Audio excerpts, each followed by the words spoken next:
We'll be having various speakers today. They'll be taking us through various sessions. They'll educate us more on biodiversity and how, as journalists, we are supposed to give news and infos in regards to our environment, science, health, agriculture, anything relating to nature, then science. They'll be giving us education on how to go about it as journalists so that we won't just be like our previous speakers have advised us. You didn't just go and pick up someone's story, then try to change something in it and just present, but then you can go do your own research and bring the information to light for the people around to also get such updates.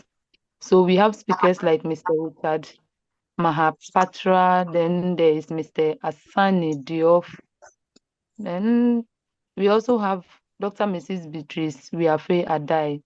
All these people will be speaking to us tonight. So we'll be having opening remarks to be given by Mr.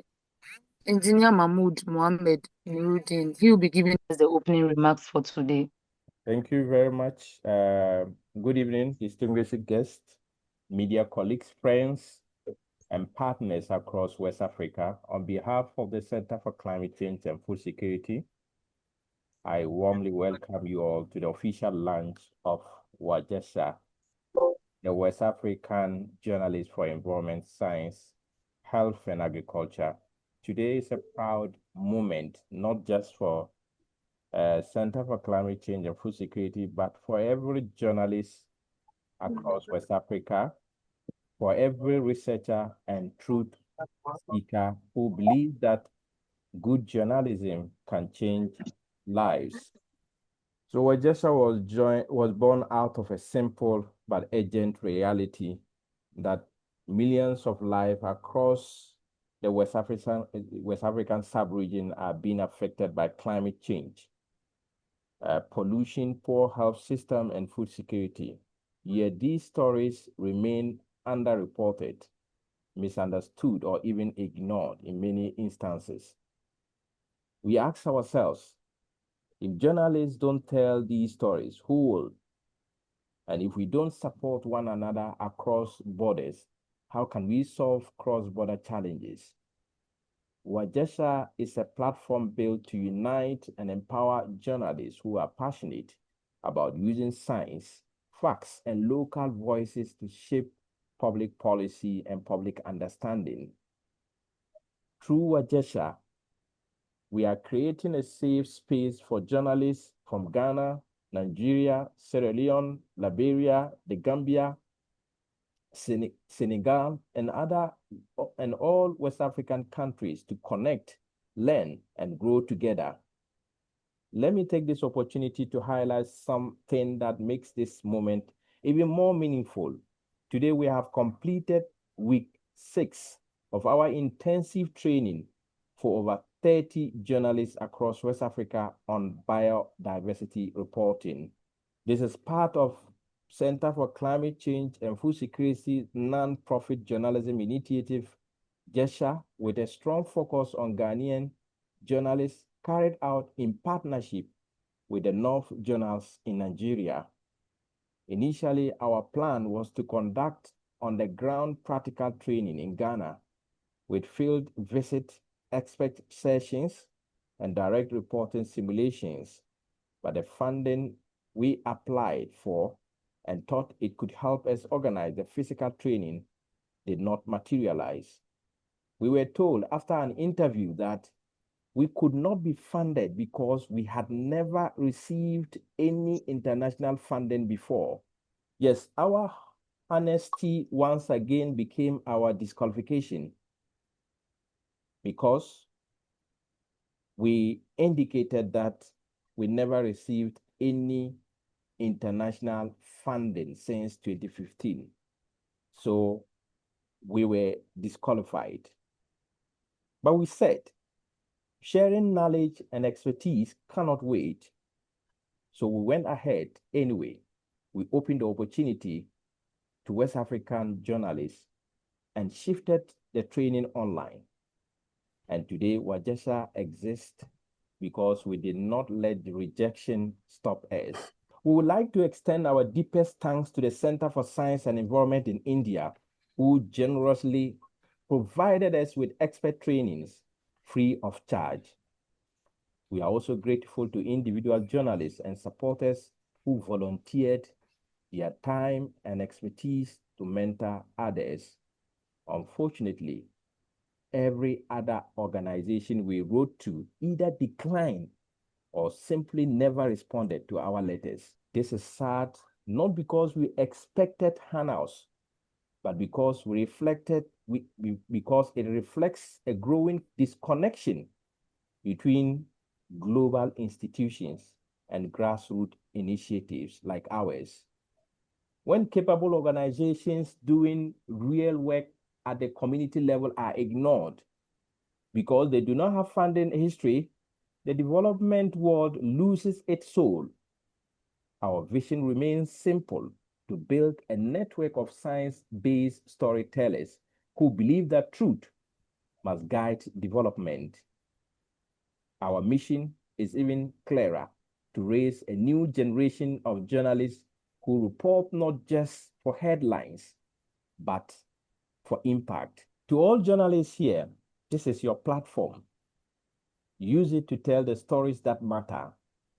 Use it to expose injustice and to uplift science and to amplify voices from remote villages and crowded cities alike.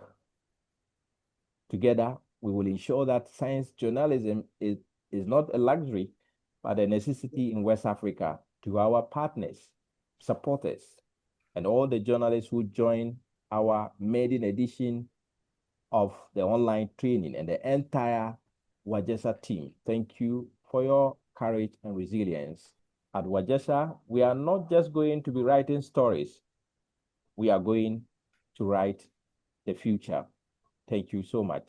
Thank you very much, Engineer Mahmud. We are very grateful for your opening remarks. We'll be having a 3-minute remarks from fellow HADIZA Musa. Miss HADIZA Musa, please, if you are here, we are ready for your remarks. You can kindly unmute yourself and give us your remarks. Thank you very much. All right. Good evening, distinguished guests, organizers, mentors, facilitators, and my fellow participants. My name is HADIZA Musa Yusuf. I report for the Primetime News in Nigeria. On behalf of all the fellows of the Made in Ghana Journalists for Environment, Science, Health and Agriculture, GJESHA Biodiversity Fellowship, I want to sincerely thank the Center for Climate Change and Food Security and the North Journal for this wonderful opportunity. When we started this journey 5 weeks ago, some of us, including myself, had never participated in any biodiversity training or written a single biodiversity report. Personally, I had no background in this field, and to be honest, I wasn't sure what to expect. But through your mentorship and guidance, week after week, I found myself learning new things I had never imagined I would understand, let alone apply in my work as a journalist. And I believe my fellow participants would agree. The fellowship was not without challenges. One of the major limitations we faced was the fact that it was not sponsored, which sometimes made participation demanding. Also, the fellowship was conducted purely in English, which made participation harder for some non-English speaking fellows. But despite that, we showed commitment, and the organizers ensured that the training still met a high standard. The knowledge we have gained is invaluable. We are grateful to our mentors and facilitators from Nigeria, India, Ghana, and various parts of the world who shared their time, expertise, and passion with us. We thank Center for Science and Environment for providing a dedicated trainers free of charge. We thank you, Dr. Vibha Vashni, Head Biodiversity and Food Unit, Center for Science and Environment, and Rajit Gupta, Associate Director with the Down to Earth magazine in New Delhi. Your sessions were engaging, practical, and inspiring. Some of our members have already produced biodiversity stories during this fellowship, something that shows real impact of your mentorship. Beyond the knowledge, this program has built connection between journalists from different countries in West Africa. We now have a network of people who can work together to raise awareness about biodiversity, climate change, and environmental conservation in our respective communities. As we conclude, we look forward to applying what we have learned, both in our reporting and in how we approach the issues affecting our environment. On behalf of all the fellows, I say a big thank you once again to the organizers, mentors, facilitators, and everyone who made this fellowship possible. Thank you very much. Okay, thank you so very much, Hadiza. Thank you for that remarks. Hadiza is one of our fellow. They just concluded a fellowship by GJESHA, and of course, she has been outstanding during her fellowship. So thank you for that wonderful speech on behalf of the entire fellows. Thank you. Okay, while Esther is away because of her network, I'll quickly fill in the gap until she comes back. The next on the agenda of the program launch is a presentation, Wajesha in context, the goals, structure, and of course, future plans, which is going to be presented in 15 minutes by Mr. AMINU ADAMU. So, good evening, distinguished guests, ladies and gentlemen, and our fellows. My name is AMINU ADAMU. I am the managing editor of the North Journals. We welcome you all onto this launch, maiden edition of the launch of Wajesha. Many of you might be wondering what is Wajesha is all about. Of course, Wajesha is a regional professional network uniting journalists across West Africa. And our mission is to strengthen reporting on environment, science, health, and agriculture for sustainable development. Why now? Why are we calling for Wajesha now? The reason is that these sectors are critical to West Africa's growth and well-being. Journalists across West Africa need capacity. We need resources and collaboration to make impact in the region. Our core goals is to promote high-quality journalism, which are evidence-based, accurate, and of course, impactful reporting. Capacity building by training, mentorship, and workshop for journalists. Collaboration across border by joint investigation projects across African countries, and also through advocacy for press freedom in order to protect and promote independent journalism. Also create public awareness by translating complex science, health, and agricultural issues for the public to know. Now, what is the structure of Wajesha? The structure of West Africa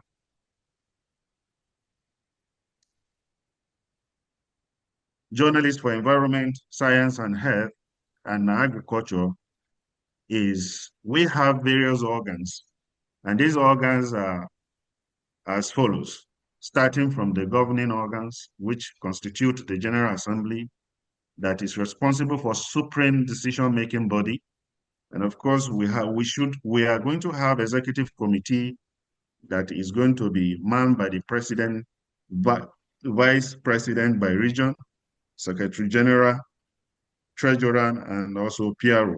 Then we have thematic working groups that constitute environment, science, health, and agriculture. And of course, country chapters that coordinate activities locally.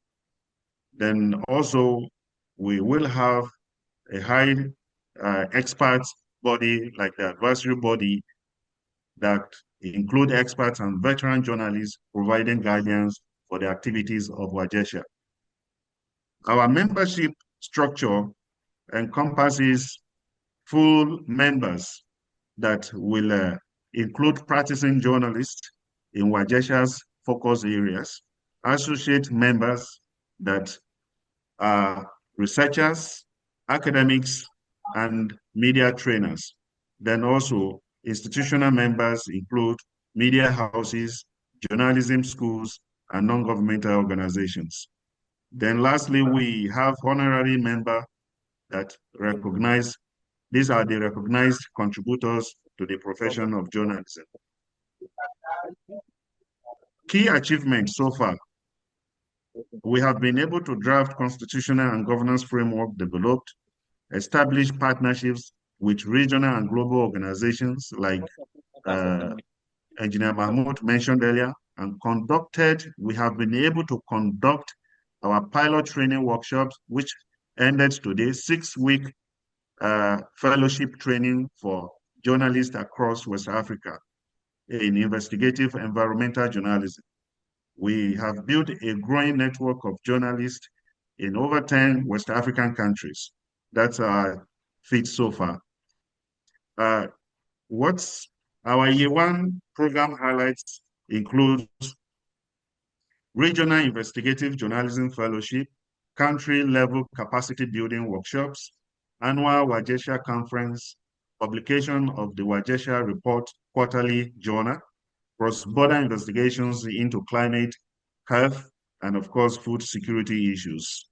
Now, our 2 years from now, our 2 years plans, which is the future plan, we want to be able to secure funding and grants for sustainability of the projects and programs, and of course, expand country chapters to all ECOWAS states, and of course, launch online learning platform for journalists. Then in 3 years to come, or 3 years to 5 years, which constitute our long-term plan, Wajesha Media Hub for collaborative projects. And of course, we tend to have our annual West African Science and Health Journalism Awards, and also establish Wajesha Foundation for research funding. Who are our strategic partners? We want to collaborate with media organizations, both local and of course international, research institutions and universities, develop agencies, and of course non-governmental organizations.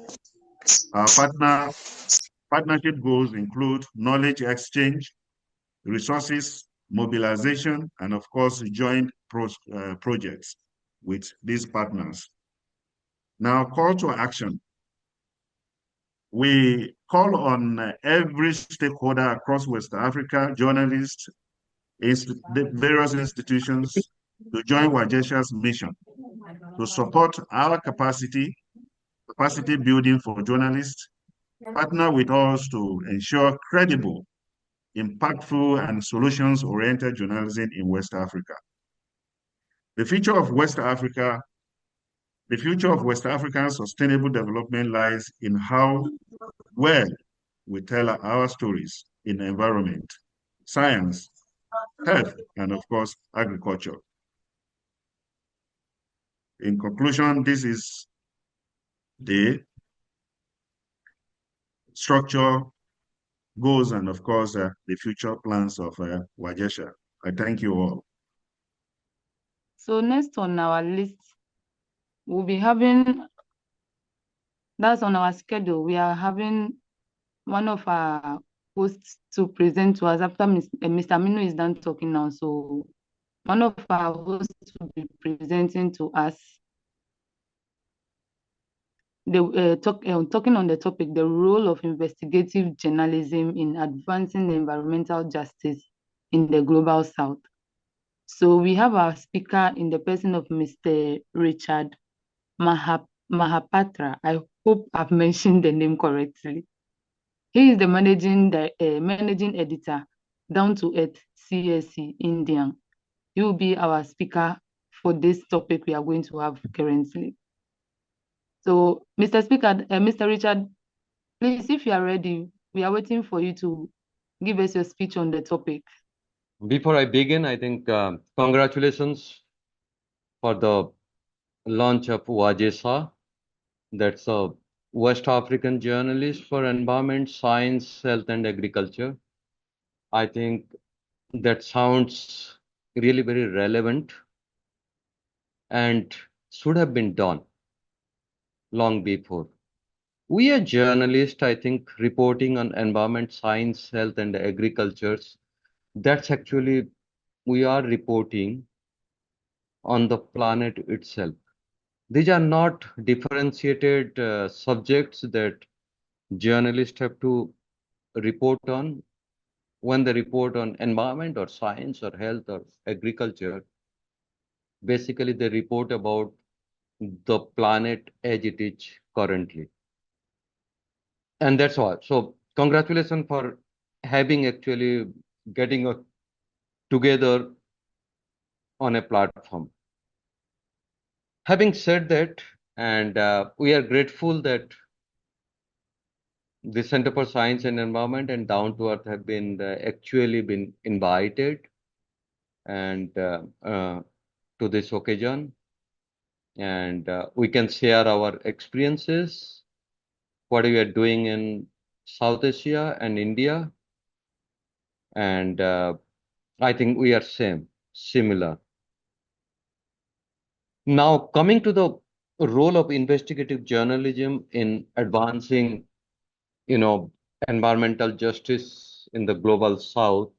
Global South, we know. Let me clear from the beginning. This is the time in the planet where actually everything local is global and everything global is local. Climate is changing. If climate changes, everything changes. And the planet is going through a unprecedented change in its climate. And I just to put it in a historical perspective, maybe I can take you back to that out of Africa migration. There's the time when the climate in the planet actually changed dramatically, triggering the migration of people. And how this, we know that we all are ancestral Africans, whether in Asia, Africa, or America, or Europe, or anywhere. So climate is very critical. And we are getting to actually now report on this. And what do we do this? The big word of environmental justice. How do you actually put the journalist like us? We are supposed to report and write and inform people. And this is how the things are to happen. Just to put it in perspective,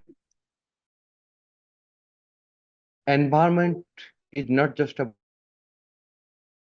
environment is about the complete Asia and Africa, like India and Ghana, or any other Western African countries. The ecology. So when you say we half of the world's populations, context it's 1/4 of the planet. Environmental justice is not just the role of investigative journalism in Asia. We are in a world where the climate is climate changes, everything changes. For it, historically, we still don't emit even a fraction of an American, but that's where the justice question comes. And that's where actually the global fight is all about. Many of us have been reporting about climate change, the climate negotiations, the commitments and all these things. But everything said and done, what do we do? Justiciable world, the planet was a heavy price for a we do investigate.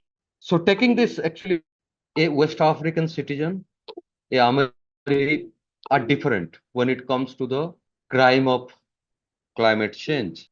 An American citizen is much more to fight climate change. Indian citizens is less prepared, even though it has not committed the crime. So the investigations and what we have to report more, very fundamental is that, you know, how the global south is a victim. That's precisely what we have been doing also. Look at Africa, Asia. The number of extreme weather events, the number of climatic events actually impacting our economy, our life, and our livelihood, it's much more. It's not to say that anybody is actually, insured from this impact of climate change. For that matter, all the developed countries, including America, is paying a price for it. It's there, but they have much more capacity, and they are the committer. They are the criminals of first order. So that's the first one. Second, it's actually an opportunity now to actually say that climate change is a planetary problem.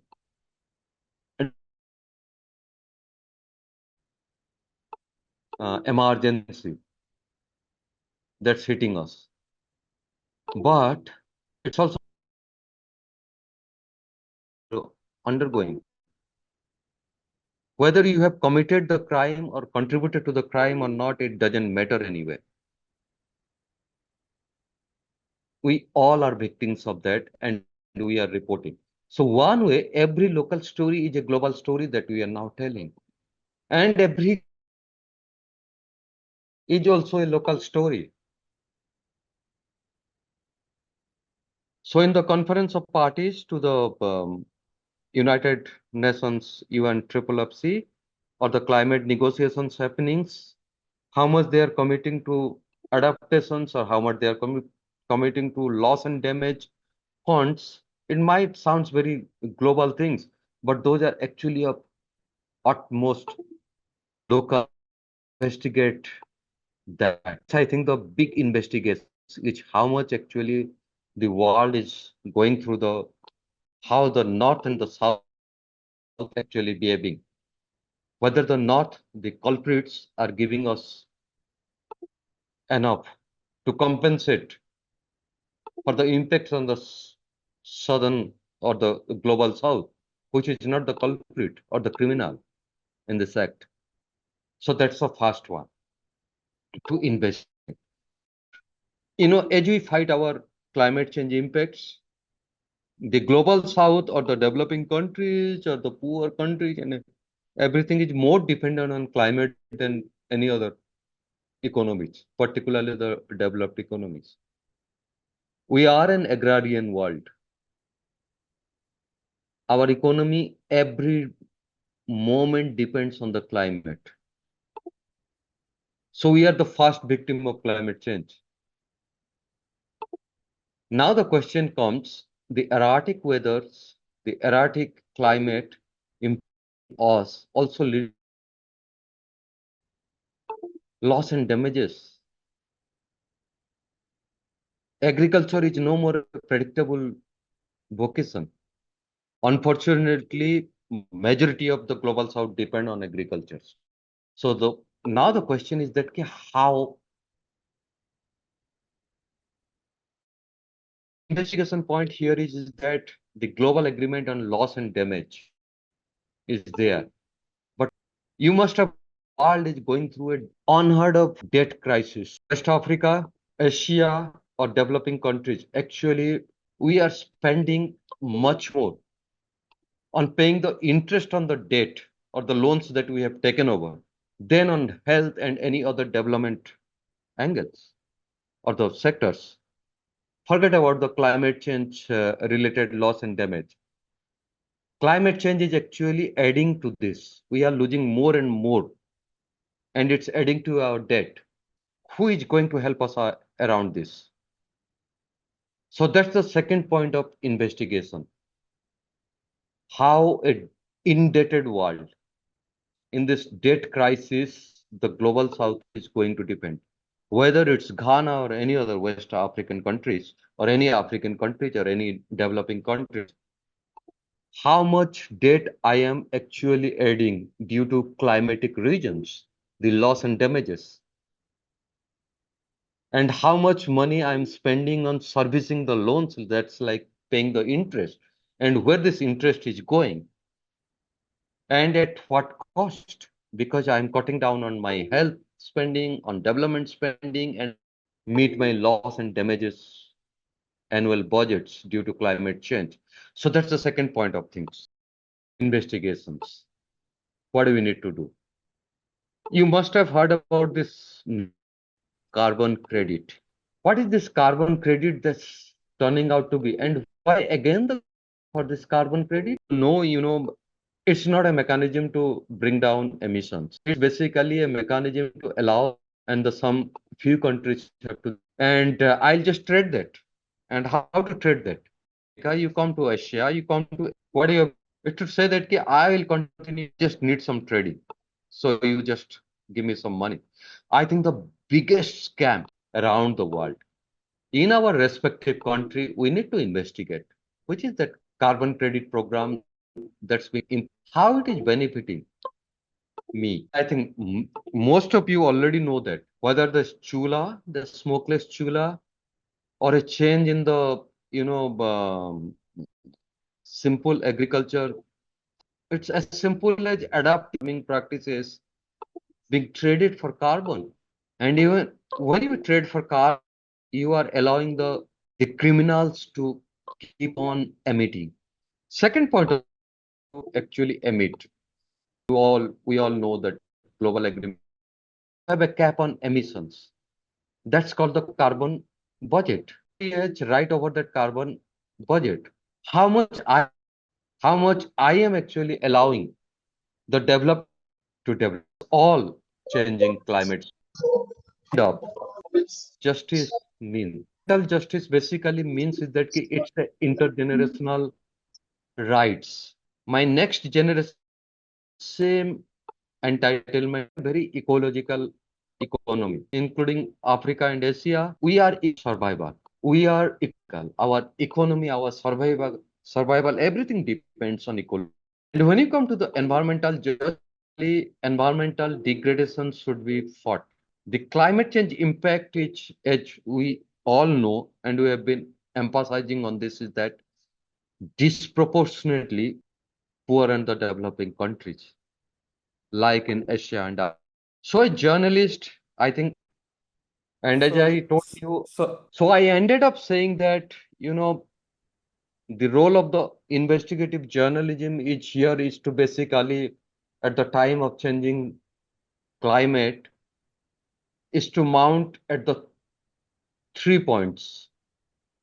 Environmental justice, basically how the climate change is impacting us, the global south, that should be reported, investigated. Second, the mechanism to fight climate change. There are multiple, like mitigations, adaptations, and also the whole thing about carbon credit and all these things. That should be investigated a lot, whether that's helping or not. And the third point is that now reporting local is reporting global. Every local story is a global story now at this changing climate. And every local investigative story on why some somebody is suffering more from drought or famine, why some region is more on the food insecurity. Itself is a global story because climate is a global story to be told. So that's all about that I wanted to end with. Thank you. Thank you very much, Mr. Richard. We are grateful for your presentation. So next on our list, we have another guest speaker. He is the head of communications. He is in the person of Mr. Commey, and he will be presenting on the topic, the role of scientific research in strengthening climate and environmental journalism in West Africa. So, Mr. Commey, if you are here, please, you can go ahead with your speech. Thank you. All right, my sister, thank you very much. And I hope you can clearly hear me. Yes, please. We can hear you clearly. All right. I wanted to do a short PPT slides, but it's fine. I can still present without it. I hope to be as succinct as possible. So once again, like you've introduced, my name is Commey, and I am responsible for communication at WASCAL. So for the uninitiated, I would quickly talk about WASCAL because for what Wajesha, I just hope I got the name right, Wajesha is doing is in the interest of West Africa, and WASCAL is also in the interest of West Africa. So when we say WASCAL, WASCAL basically means West African Science Service Center on Climate Change and Adapted Land Use.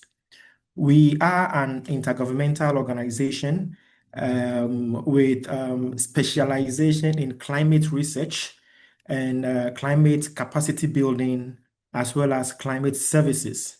Our headquarters is based here in Accra, and we are scattered across West Africa. What we do principally is to work with government policymakers, because this was an organization that was established by government of West Africa together with European partners. So at the helm of affairs, we have the Ministerial Council made up of the various line ministers who are responsible for climate change, higher education, and then environment. Since the headquarters is here in Ghana, the Ministry of Environment, Science, and Technology is the permanent vice chair for the Ministerial Council.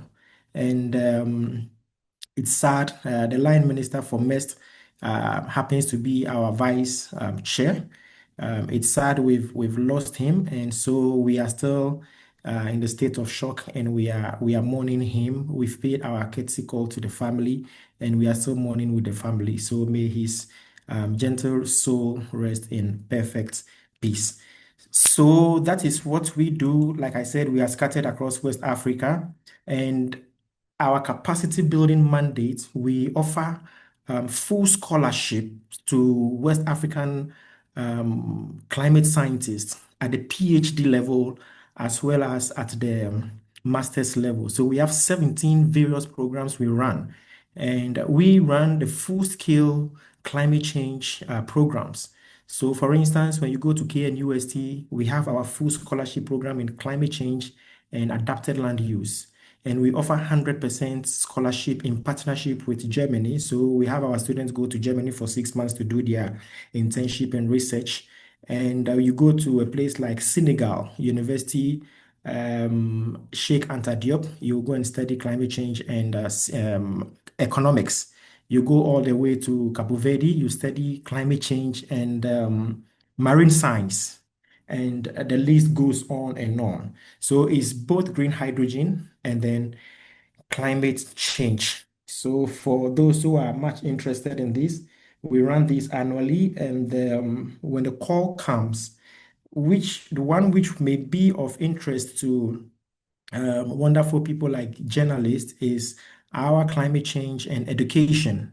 So for that course, it's based in the University of the Gambia, where we train PhD students in areas on how to communicate and educate West Africans on issues pertaining to climate change. We can say so far we've trained close to 700 West Africans, and currently we are running about our 6th batch, going to our 7th batch. So not to bore you, you can always read more on our website, and you can also get in touch in case you need more information. So tonight, I would briefly be talking about the role of scientific research in strengthening climate change and environmental journalism in West Africa. And I want to commend the organizers for this wonderful initiative. And usually I get very excited when I come across a group of journalists, because I've been practicing communication for almost 20 years now. And I feel a part of journalists because my training, I was trained in all of mass communication from the School of Communications, University of Ghana. So I have journalism, print, broadcast, advertising, public relations. So, and I've been practicing PR for close to 20 years. And on a daily basis, I have to be writing stories, either a journalistic story or a PR story. So I actually feel like one of you. And I can even see some names that are very familiar to me already, because on a daily basis, we work with some of them. So this presentation, it's not between you and I, it's for all of us. And I just hope that it's as conversational as possible. And I want to share, I've been acting in this role as a comms person for WASCAL for the past 10 years. And I would want to briefly talk about the experience I have gained as far as climate communication is concerned, and even working with working with journalists and the experiences that I have come across. Okay, so we are talking about climate change, and perhaps let us begin where the earth actually itself speaks for itself. And we can always hear in the crack fields where we don't feel the rains again, or the rains come at a quantity we do not actually like. So it is either we are experiencing extreme weather conditions of either drought or floods. And these affect the various people that we work with: fishermen at the shores, farmers in the farms, and it continues.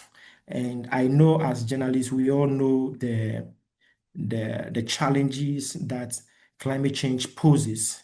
Within the international security framework, we used to say that security has got to do with protecting borders with arms and with your army.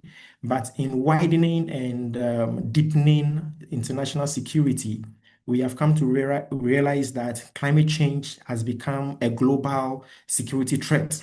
And so referring to people as terrorists is now a thing of the past, because we can refer to climate change as a terrorist and the number one terrorist in the world. Now, we can also attest to the fact that we are faced with so much challenges. And here in West Africa, where climate change touch can be both sudden and slow burning, journalism must be more than just recorder of events.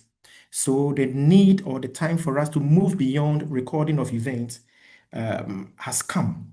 And it must be, or journalism must be, the voice that calls this storm by its name, the conscience that demands truth, and the bridge that carries scientific insight into the hands of those who must act upon it. So we ask ourselves that climate scientists across the region are always generating critical knowledge. And when you come to WASCAL, we have our library, and it is staffed with high-level PhD results from across West Africa. Over 500 of them seated, from sea level rise, oceanography to energy across. Along the Gulf of Guinea, deforestation rates in Ghana and Cote d'Ivoire, the rainfall pattern shift, all these results have been identified. But we realize that these findings often remain trapped in technical language, in technical reports, and they are inaccessible to people mostly affected. So the people who are affected are not able to access these results because even if they access it, they don't understand what it entails. And even to the policymakers who are also responsible to take action are not scientists, and so they are also left stranded and they don't understand. And this is where journalists step in.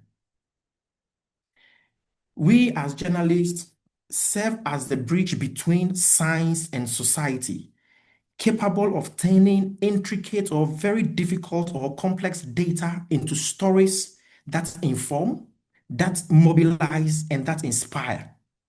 But these require more than just gathering figures and then dumping them on readers. It demands context, cultural relevance, and accountability.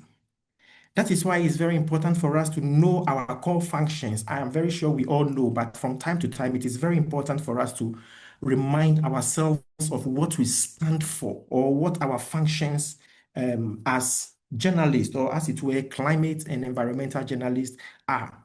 And one of our functions is to inform the public. So we need to provide accurate, timely, and relevant information to help citizens make informed decisions. So people should be able to read from journalists where we are able to translate seasonal climate forecasts into planting advice for farmers. This is when we begin to feel the impact of our report. We should be able to relate abstract data into lived impact, experiential impact. Like we're talking about the current challenge we face in the shoreline in Keita could retreat by 30 meters by 2040. By crafting our messages this way, it makes it's much more relatable to the non-scientific person who may be reading the consequences of climate change in our communities. I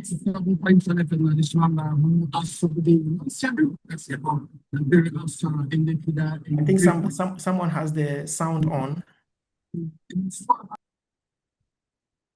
Again, the second function we can talk about is to educate society.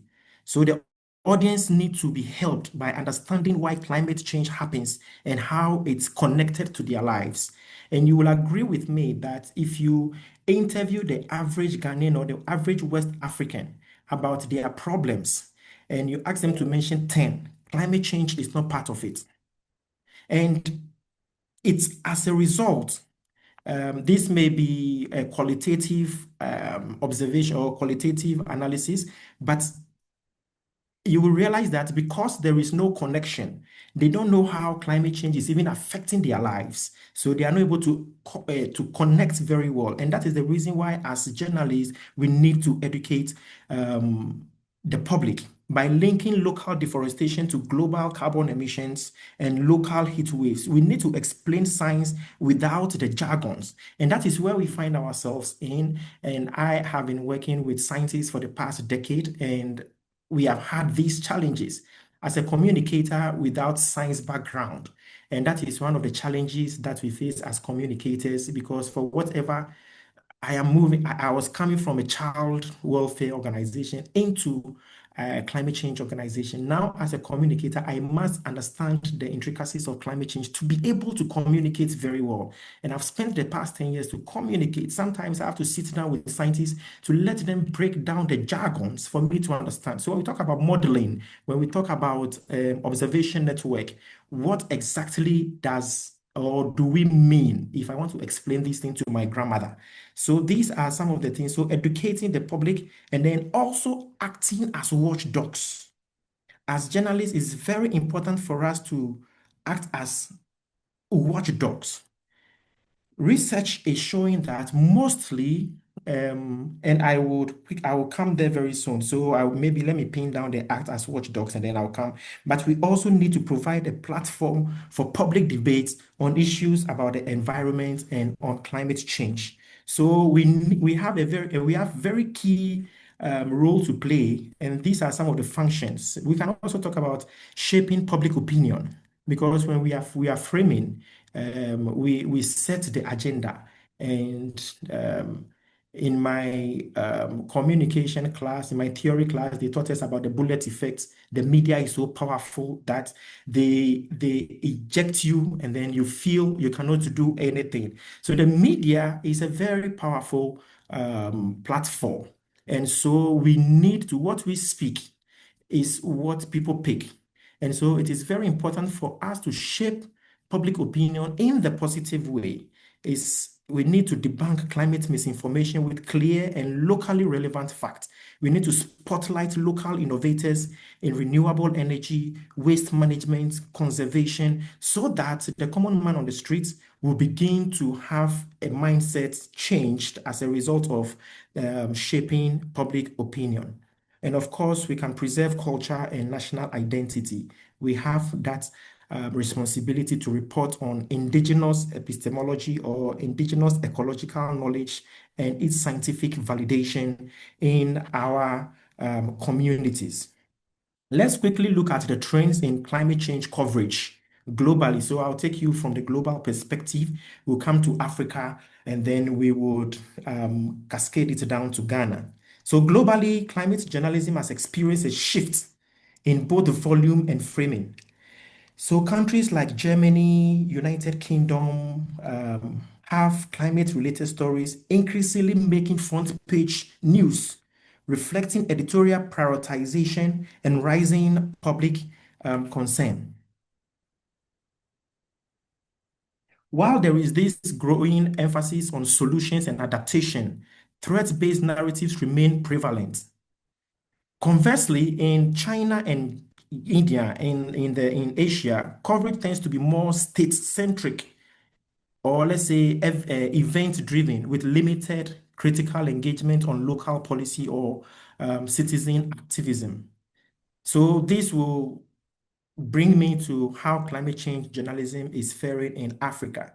And this can be read in the UNFCCC and some papers that were written by, I got this from Nwabweze and Engr in 2016. So you can talk about, in Africa, climate change journalism remains limited and largely reactive.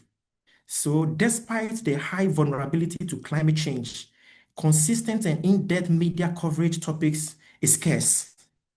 So he's saying that consistent reporting on climate change is very scarce. Reporting is often event-driven, heavily reliant on international fora and news wires, with significant coverage centered around global climate events like the UNFCCC Conference of Parties or COP.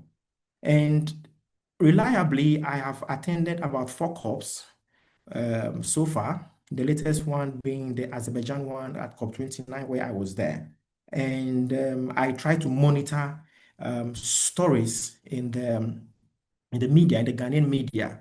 And I am sure some, we may have some people here who were there. I met close to 20 to 25 journalists from Ghana, and I'm very sure some of my colleagues, maybe when you see my face, you see the one talking. So we were there, but the research is showing that until there is such a large event, we do not really feel the topic of climate change compared to the Western world, where you could see editorial, you could see front pages being constantly dedicated to issues on climate change. So climate change in Africa, as it were in West Africa, is normally event-driven. So when there is a launch of a climate change initiative, then journalists are there and then they report on it. Then we close the case over there. So I will come to where we would need some of these to discuss it. In Nigeria, for instance, by Asian Amenfa and Aka, they said that less than 1% of newspaper content addresses climate change. Not less than 1%, less than 0.1%, with coverage largely confined to disasters or international summits. So when there is flood, then it is covered. When there is an issue, there is an event, it is covered. And then at the end of the day, we end over there. Now, what may be some of the constraints? And from the beginning, when I joined, I heard some of the speeches and talking about the need for support from NGOs and other partners. The common constraints include underfunded newsroom and insufficient specialists. And that is why I'm very happy about this specialized network of journalists, because we need this. Because truth be told, today, due to constraints in funding and some of our media houses, we all know the way the media houses are structured in West Africa. It is difficult to, segment people or employ people and say, you come and just come and report. Normally, we do that for sports, but even with that, you have media houses where journalists report. Today, you see us reporting on sports. The next time we are reporting on climate change. The next time we are reporting on entertainment. And we are, as my colleague in the football field will say, we are like Sam Johnson. We can play goalkeeper number 1. We can play number 9. When you ask, can you play number 6? He say, yes, I can play number 6. Can you play number 8? Sam Johnson will still raise their hand. So we are jack of all trades. We are reporting on various issues. It's just a countable amount of media houses that dedicate various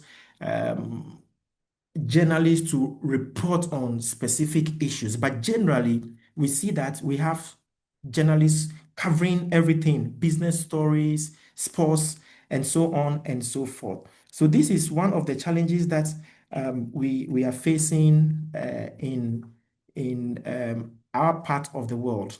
So, for instance, coverage in Ghana's Daily Graphic and Ghanaian Times, for instance, sometimes also displays similar tendencies, with articles often echoing government statements and focusing more on awareness than accountability. So comparative research with Nigerian newspaper and Ghana is limited, but both looking at where they stand from their colonial history, you realize that what is reported is mainly from the government machinery. And we would quickly be looking at how to bridge the gap between research and journalism. This allowing to create this, because making scientific research the backbone of climate stories will go a long way to help in providing policymakers and the various stakeholders or non-scientific stakeholders the opportunity to really decipher what climate change really is about, bring them closer to what they need to understand, so that there would be prompt action. So scientific research must anchor climate change, and this requires seeking original data sets and peer-reviewed studies. We need to translate measurement into relatable impact. So, for instance, we cannot report based on hearsay. We need data. And when you come to WASCAL, we have a full department, data management department. We have where we are able to collate the scientific report and the scientific result of our various scientists into one pool. And so once these are received, how do we now translate them into relatable impact? How do we get people to really understand what these figures or these data are? So for instance, we want to talk about the fact that for a particular data we have, it could probably reduce maize yields in West Africa by 10 to 20% in the next 10 years.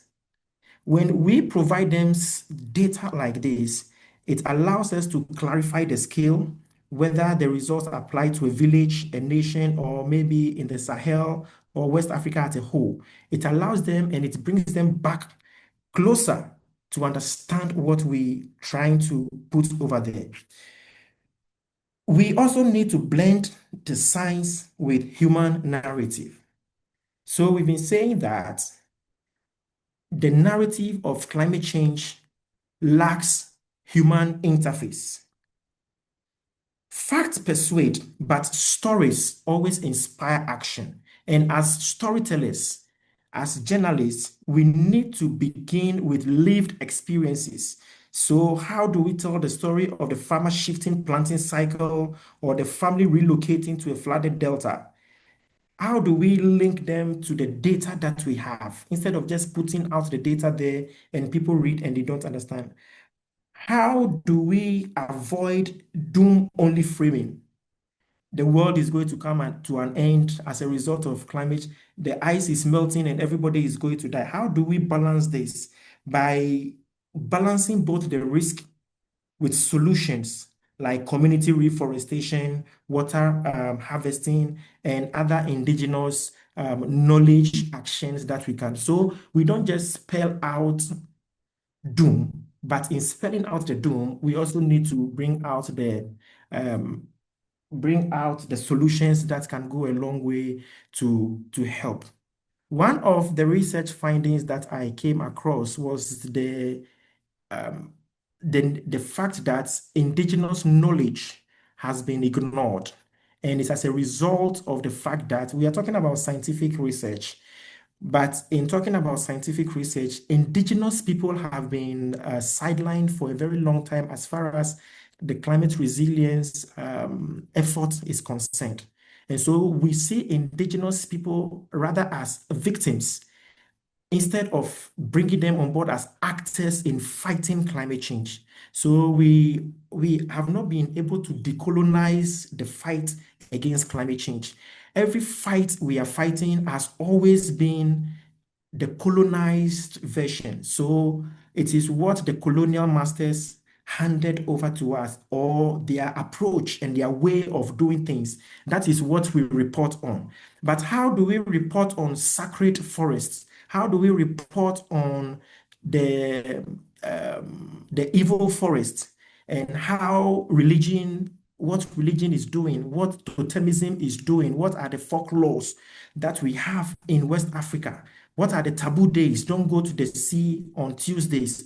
How are these also contributing positively or negatively to the fight against climate change?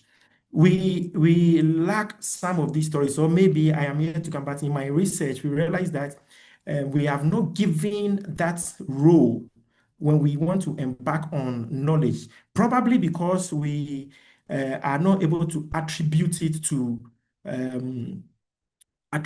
any scientific evidence. And it is more, if you need the results, then you must be more ethnographic. You must stay with the people and understand what they do. So at the end of the day, we are not able to even attribute, when we pick something from indigenous knowledge, we do not even acknowledge them. But the time has come that when we pick it from there, we should be able to acknowledge them. And it's very important for us to look at taboo days. We have to look at sacred forest that has been able to evil forest as a result of the fact that it's evil forest. You don't go there to cut a tree, and it has preserved our forests. How do we bring about all of this? So as journalists, when we have this information, this scientific information, how do we then churn out the information for people to really understand what we want to send across? Now, let's look at the role the scientist plays, or the role scientific research plays in climate journalism, and then I'll bring my presentation to an end. First of all, it builds accuracy, and it also builds public trust, because when our findings are well researched, we are able to build accuracy. We report accurately, and the public really entrust what they need to entrust into our hands. We are also able to turn complex science into everyday language, because then we are in touch with the scientific world, and we are able to break down the scientific terms for them to for the public to really understand. It also helps us when we engage in scientific research. It helps us to guide public debate and policy, so that we no more engage in pedestrian talk, but we understand what we are talking about because it is well researched. So we are able to guide public debate and policy. When we stand to talk, we have that authority to be able to deliver. We also are able to counter misinformation. because there is so much misinformation about climate change, and it is only through research that we are able to counter this misinformation through our stories. We are also able to reveal hidden trends and risk. So, for instance, not all climate impacts are sudden or visible, like in the case of Ebola or in the case of COVID-19. So, problems such as saltwater intrusion into farmlands or the loss of key species happen gradually. Over a period of time, we begin to feel the impact. And as a result of that, we are not able to immediately identify some of these things, but through research, we are able to identify them. And as journalists, we are able to communicate that to the general public. So once again, through scientific research, we are able to hold power accountable. Now, what do we mean by holding power accountable?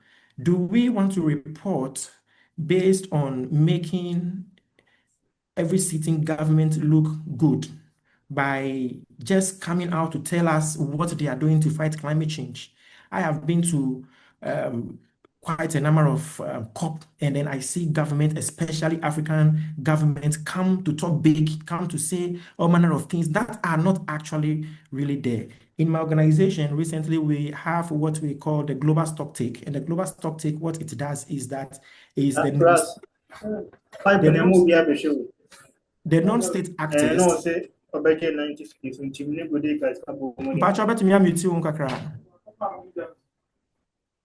Okay, thank you.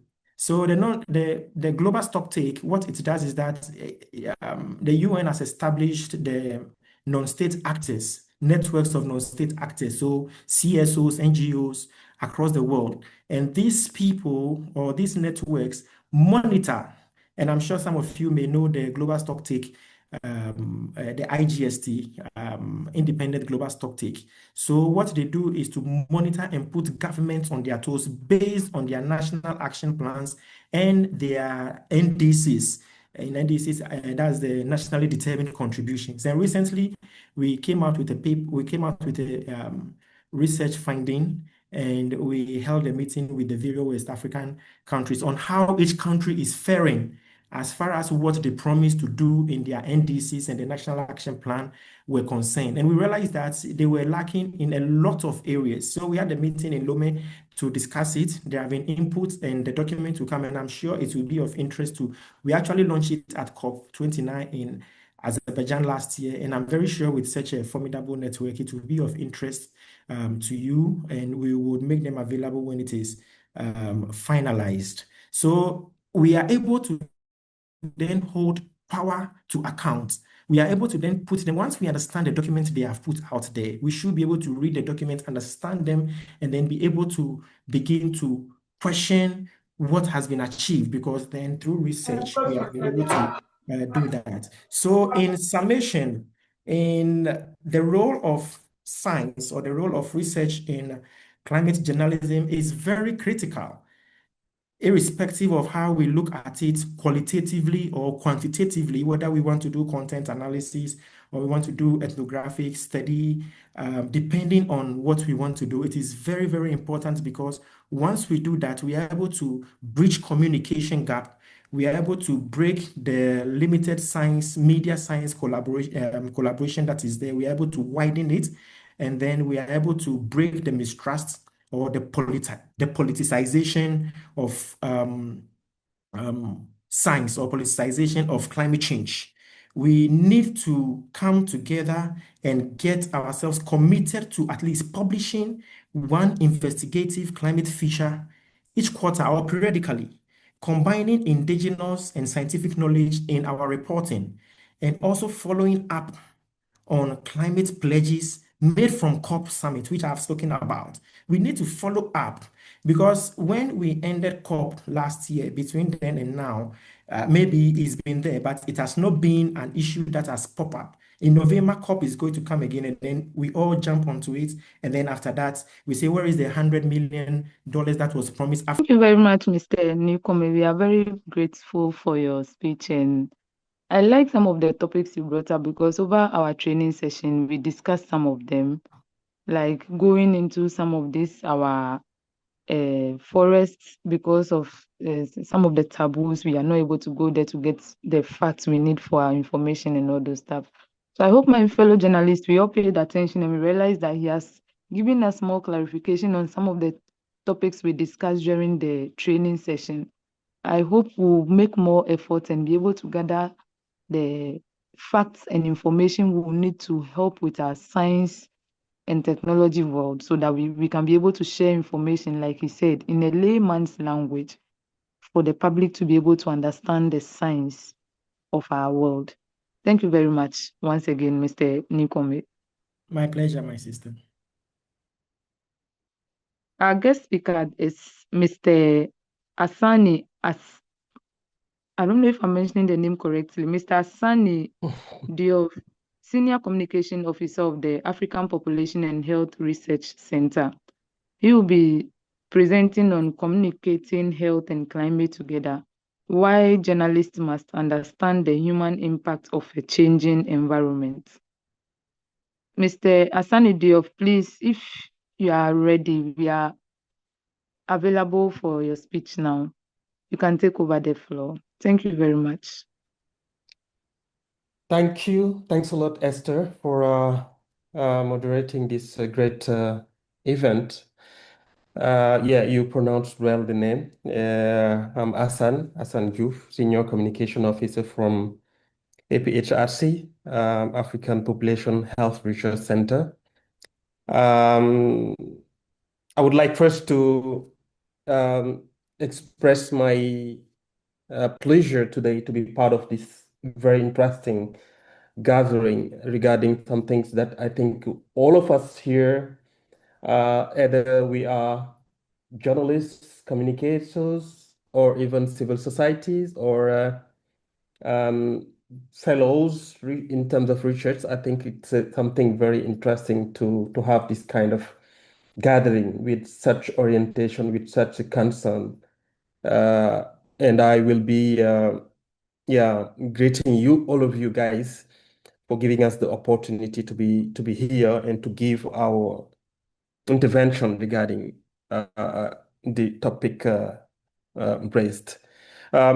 Just to show and to say that it's a very true honor to speak today on behalf of the African Population and Health Research Center as we gather this launch of the West African Journalists for Environment, Science, Health and Agriculture, WAJESA. So I would like to extend my sincere thanks for this Center for Climate Change and Food Security for this invitation.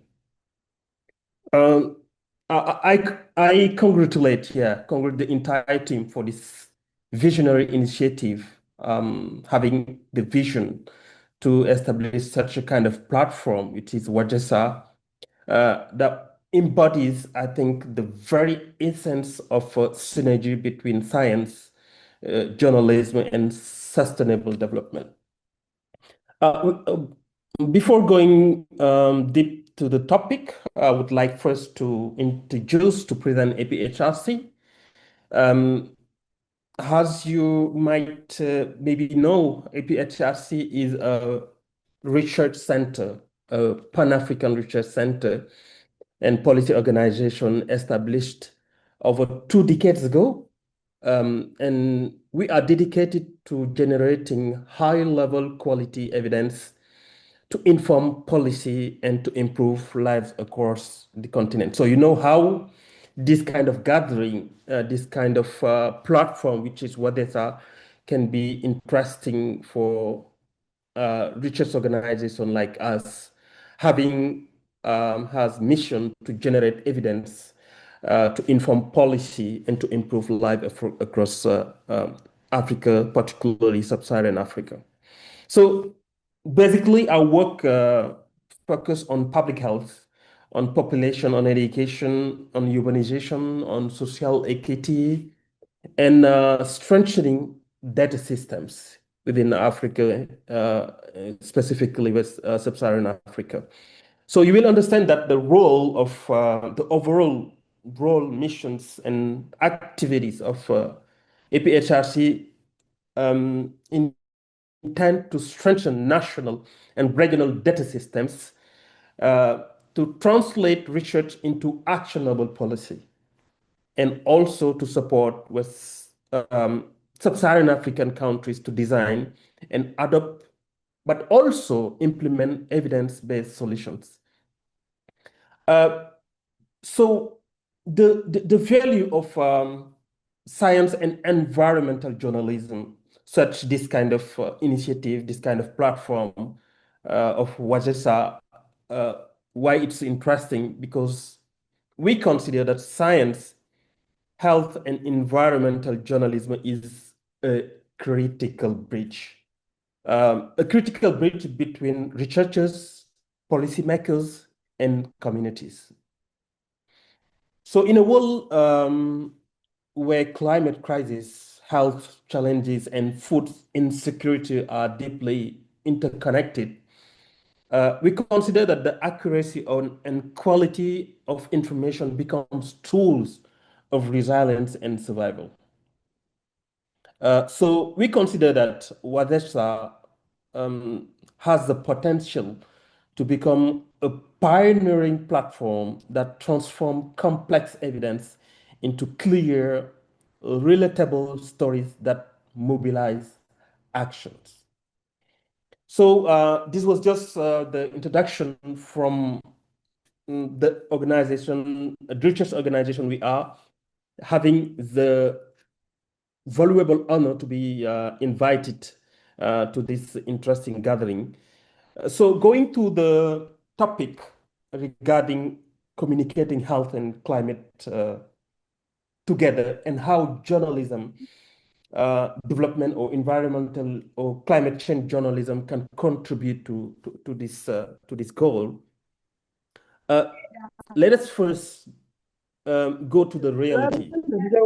What is the diagnostic situation? So the reality is clear. Climate change is not only an environmental challenge, it now become a public health emergency.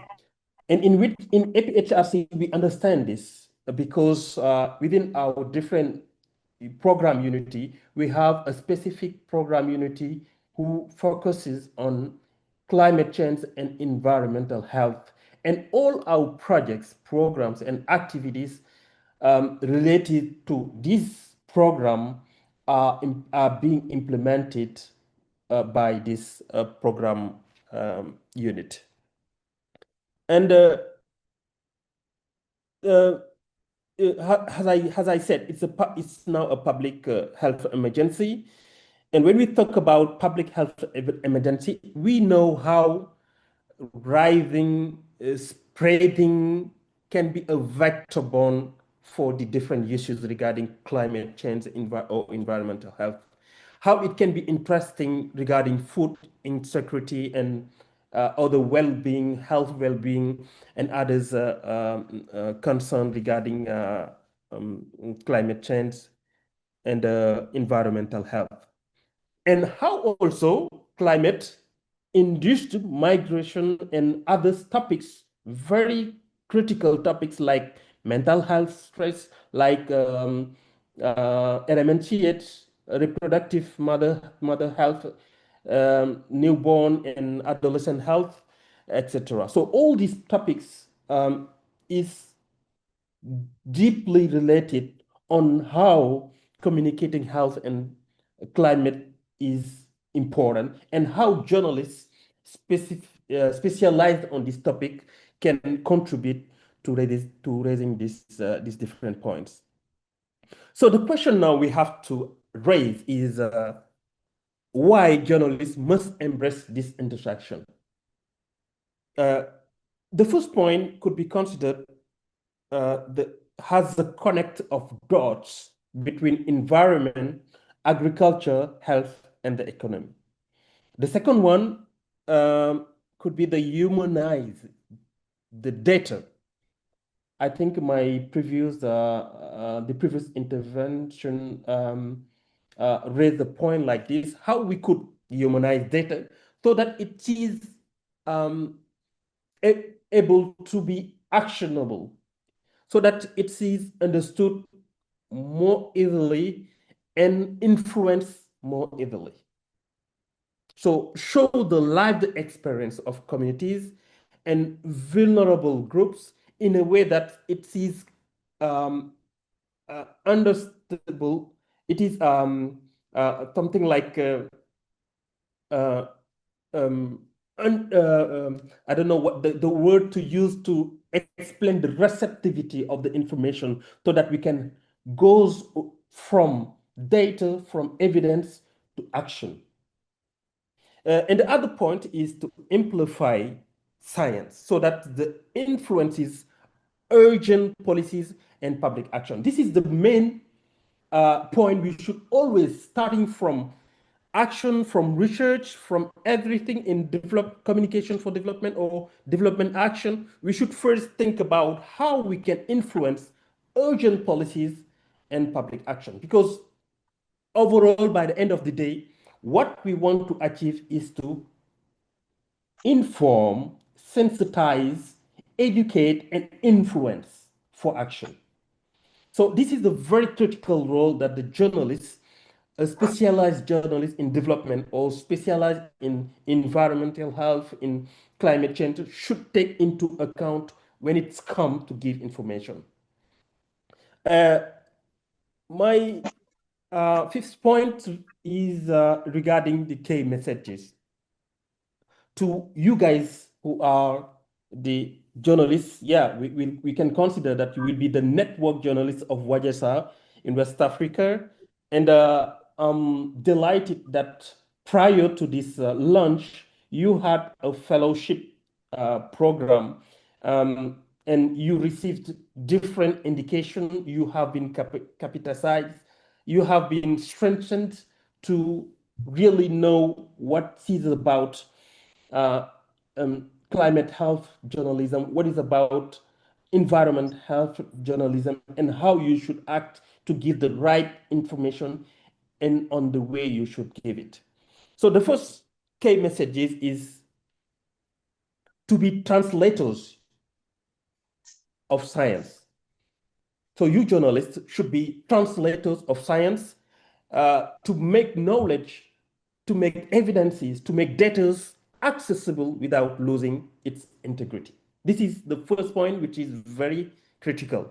The second one is to build trust with your audience. And to build trust with your audience, you must have credibility in your greatest asset.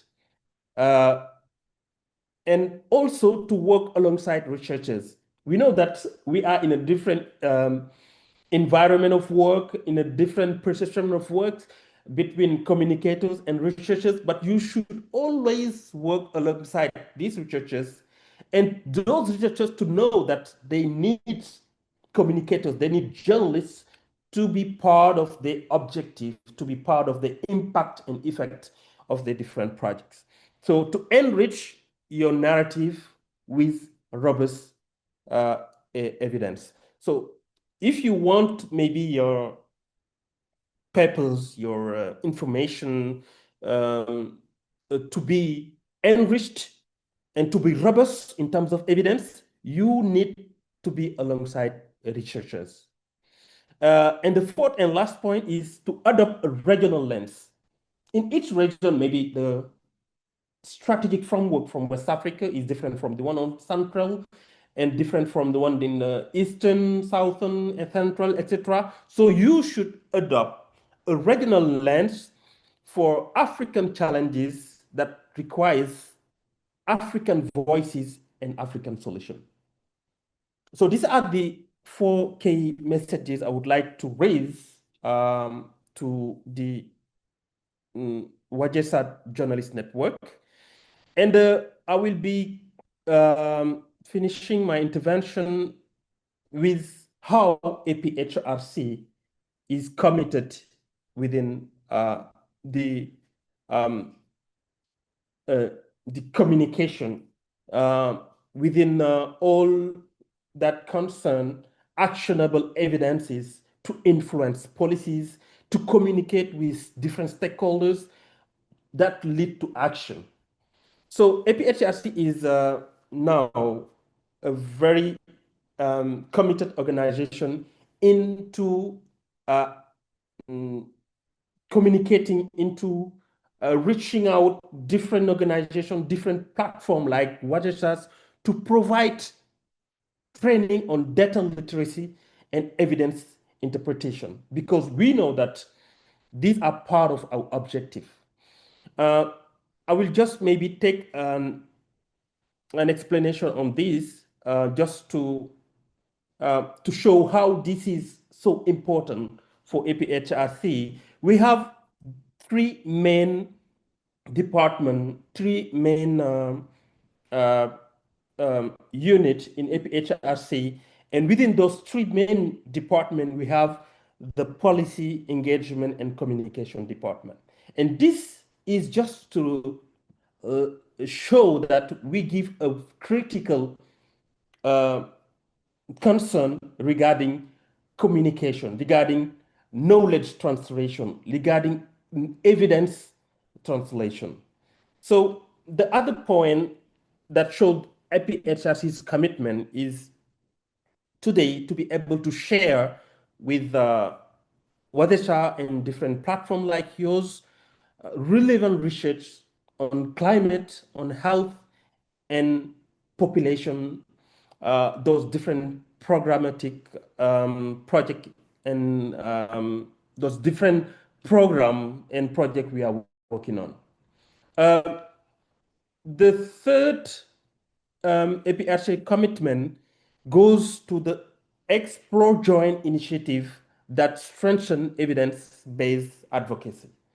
So this also shows that APHRC is really committed into working with these platforms like Wajesha and others, journalist platform. And by the way, for example, in Senegal, we've started this work with the same platform, which name is Senegalese journalist platform working on health, population, and development. We've signed an MOU to work with them and to be able to transfer evidence, to be able to inform, sensitize, and educate. But all the time we have the concern of influencing policies for action. So this is my main points. I would like now to close by giving you guys my further congratulations by launching Wajesha today. By launching such a kind of platform, you are planting a seed that can grow into a network capable of reshaping our societies, understand and respond to the interconnected challenges of climate and health. Journalists can be considered as the knowledge carriers and the catalysts for action. And I know together, you as platform of journalists, network of journalists, we as researchers and the media globally can shape a future where information saves lives and safeguards our planet. This is my words, and I would like once again thank you guys and show you our interest to deeply interact with you within our different project and program in Sub-Saharan Africa. Thanks again. This was my word. Thank you very much, Mr. Sandiof. We are very grateful for the presentation.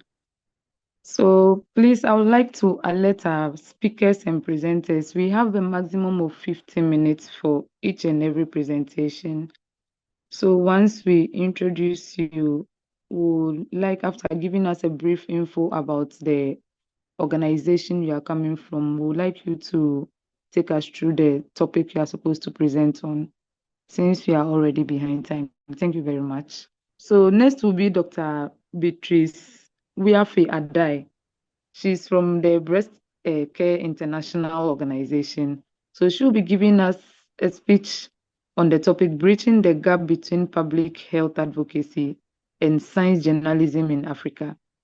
Dr. Beatrice, please, we are ready for you.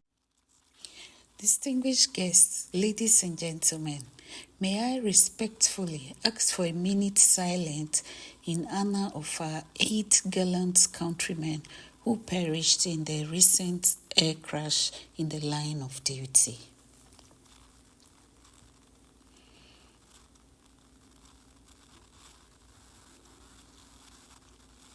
May their souls and the souls of all departed rest in perfect peace. On my own behalf and on behalf of the board and management of Breast Care International and Peace and Love Hospitals, I would like to congratulate Wajesha on your launch and to encourage you to imbibe the values of good governance, notably probity, accountability, and corporate social responsibility. Ladies and gentlemen, the lines of cooperation between responsible health journalism and research on one hand and effective healthcare delivery on the other are not blurred. To remain purposeful, inclusivity should be uppermost in our engagements.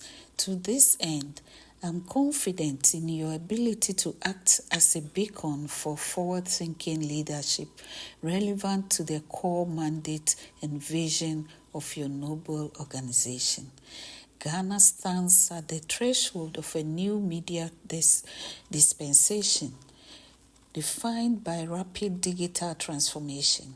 We must reflect the architecture of the new world, information and communication order driven by a cocktail of traditional, electronic, and social media, which offers a challenge in the maintenance of standard and control.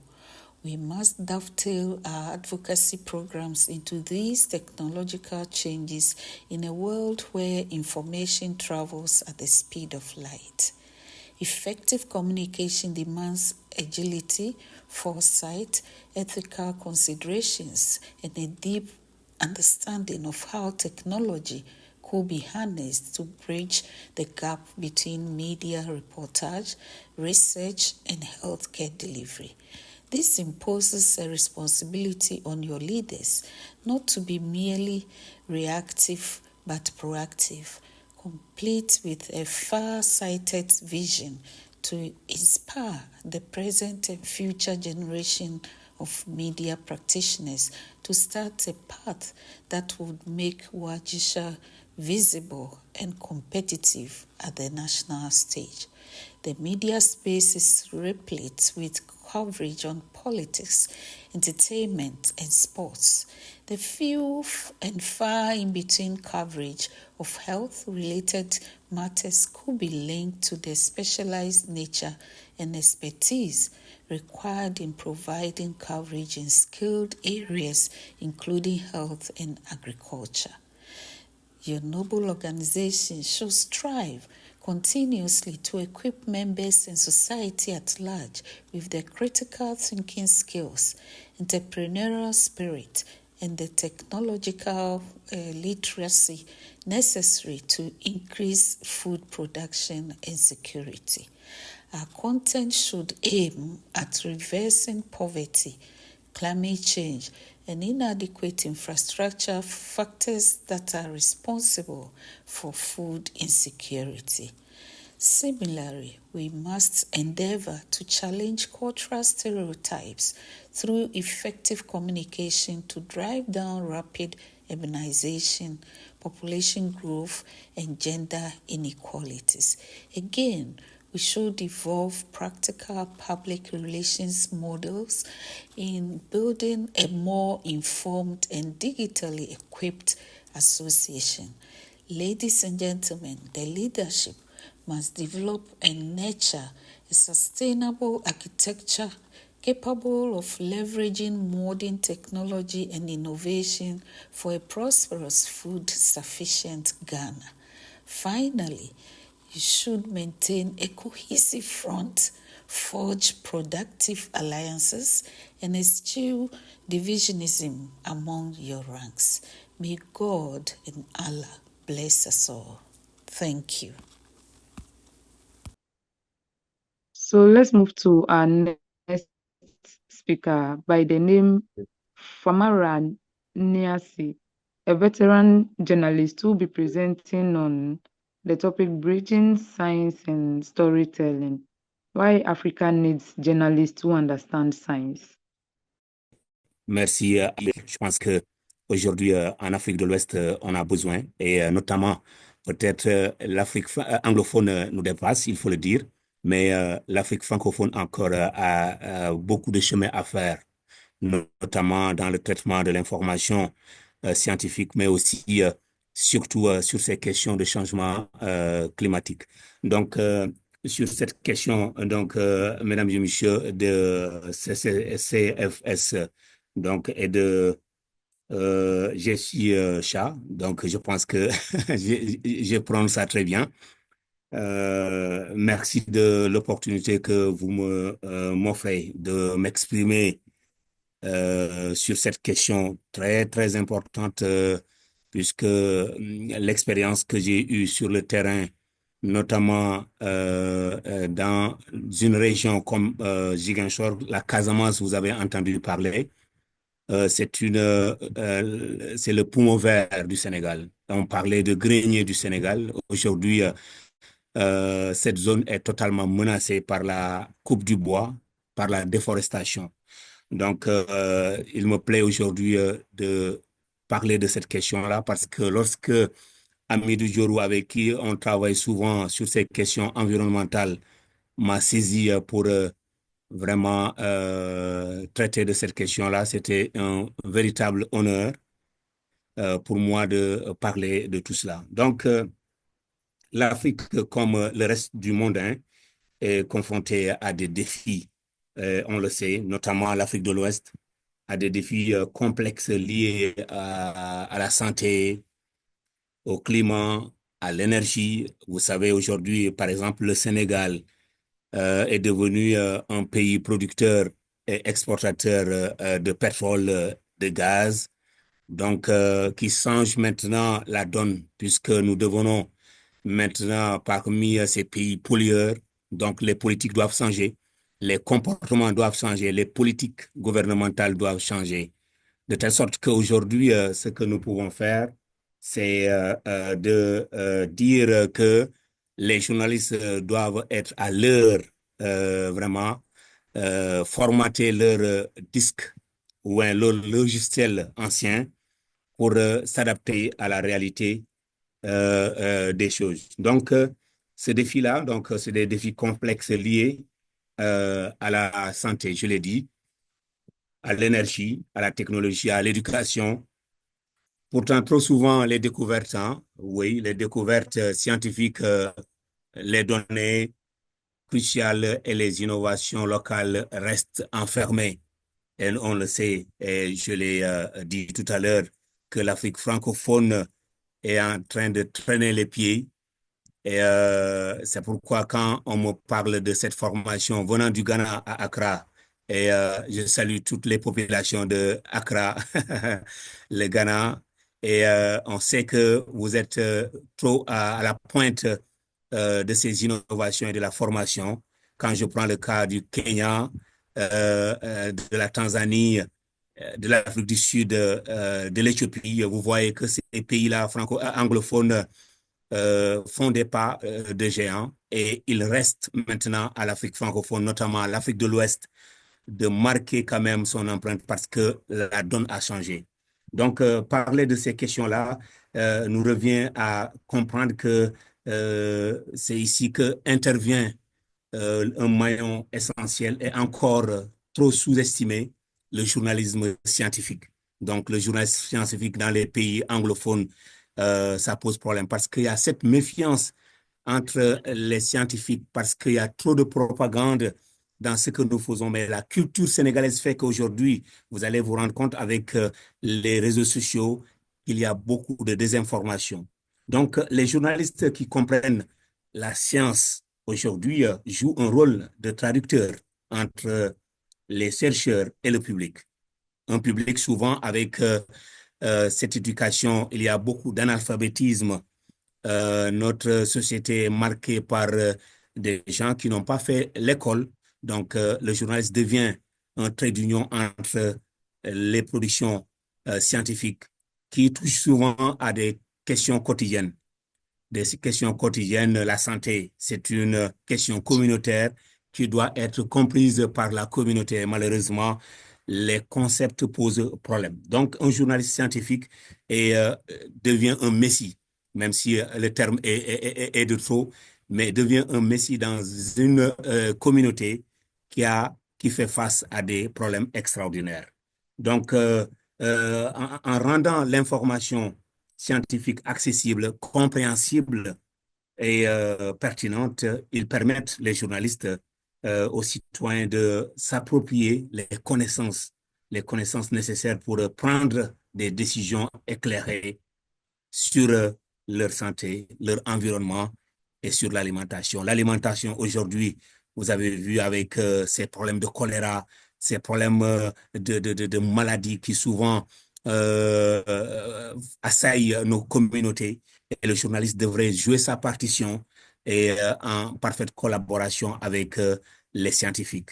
Et par exemple, durant la pandémie de COVID-19, on l'a vécu au Sénégal, surtout, moi, je faisais partie de ces comités de journalistes qui étaient revenus dans leur communauté pour essayer de dissiper les infox, les fake news, et ça a permis à beaucoup de nos communautés qui avaient peur même de prendre le vaccin parce qu'on disait que le vaccin, c'était pour stériliser les Africains, c'est pour tuer les Africains. Et donc, les gens avaient peur. Donc, de telle sorte que ces journalistes ont permis aux citoyens de s'approprier les connaissances nécessaires pour prendre voilà, des décisions. Donc, durant cette période-là, c'était une période très difficile où le vaccin devenait une arme de guerre, mais aussi une arme pour tout simplement exister. Parce que quand on explique, même si c'est faux, souvent les gens ont une oreille. De telle sorte que les journalistes qui ont quand même une certaine dimension sont très bien suivis. Est-ce que ces journalistes-là maîtrisent, par exemple, tous les vaccins? Est-ce qu'ils savent derrière ces vaccins-là, ce qui se trouve derrière ces vaccins? Ce sont là ces questions-là que nous avons eu à traiter. Donc, la pandémie de COVID-19 a permis d'expliquer les vaccins, la transmission du virus où les mesures de prévention ont été essentielles pour combattre la désinformation et bâtir la confiance. Confiance, le mot là revient encore en confiance. Donc, aujourd'hui, entre les journalistes et les scientifiques, parce que au GIEC, le groupe intergouvernemental pour voilà, le climat, avec Madame Jong, Aïda Jong, avec qui on collabore, mais aussi avec l'ANACIM, l'Agence nationale de la météorologie au Sénégal. Ce sont là des structures qui ont besoin de journalistes. Mais quel genre de journaliste? Un journaliste qui va quand même vers l'information, un journaliste formé aux questions scientifiques, un journaliste qui peut, à partir de mots scientifiques, essayer de prendre des synonymes sans trahir le contenu pour au moins pouvoir accéder, faire adhérer les communautés. Donc l'Afrique, notamment l'Afrique de l'Ouest, n'est pas épargnée aux fausses nouvelles, vous le savez. Aujourd'hui au Ghana, en Côte d'Ivoire, au Sénégal, nous sommes dans une zone marquée par la rébellion casamançaise avec le MFDC. Vous avez vu que travailler dans ces zones-là, déjà, il faut avoir le courage. Il y a la coupe du bois dans des zones où il y a des rebelles, dans des zones où il y a des militaires. Comment le journaliste doit aller vers ces zones-là, dans ces zones-là, essayer de faire ressortir la bonne information sans tomber dans la désinformation. Donc, déjà, en Casamance, on a eu beaucoup de séances de formation sur le traitement de l'information en zone de conflit. Donc, aujourd'hui, nous avons notre défi, comment traiter l'information scientifique. De telle sorte qu'aujourd'hui, face à des fléaux comme le paludisme, l'Ebola, lorsque la pandémie d'Ebola, on parlait du Congo, voilà, mais en Guinée aussi, un pays voisin du Sénégal, il y a eu beaucoup de désinformation, de telle sorte qu'on disait telle communauté et telle autre communauté est à la base par exemple, de la transmission de l'Ebola, comment dirais-je, au Sénégal. Donc, les journalistes devraient être aux avant-postes pour essayer de dire à cette population sénégalaise que l'information véhiculée hier dans tel site ou tel autre site ou sur Internet est une information fausse parce que tel scientifique a eu à parler et ce scientifique-là est reconnu par la communauté sénégalaise. Donc, c'est ce genre de travail-là qu'on a eu à faire, de telle sorte qu'aujourd'hui, poser le débat sur comment le journaliste doit quand même maîtriser les rapports de nos scientifiques est une question centrale. Est une question centrale, sinon nous allons vers des situations où on parle de vaccins ou des situations où on parle des effets du changement climatique qui ont des impacts sur notre vie, de telle sorte que si nous ne nous mettons pas dans la formation pour au moins comprendre les concepts utilisés par les scientifiques, je pense que nous aurons un journaliste très aérien qui ne va pas servir grand chose pour sa communauté.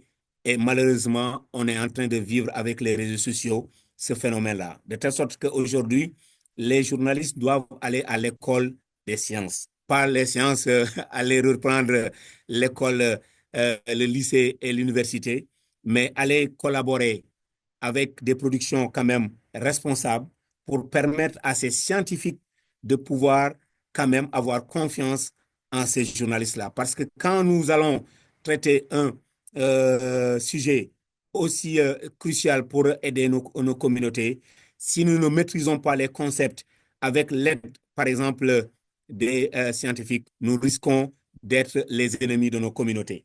De telle sorte qu'aujourd'hui, il est impératif. Il faut le faire.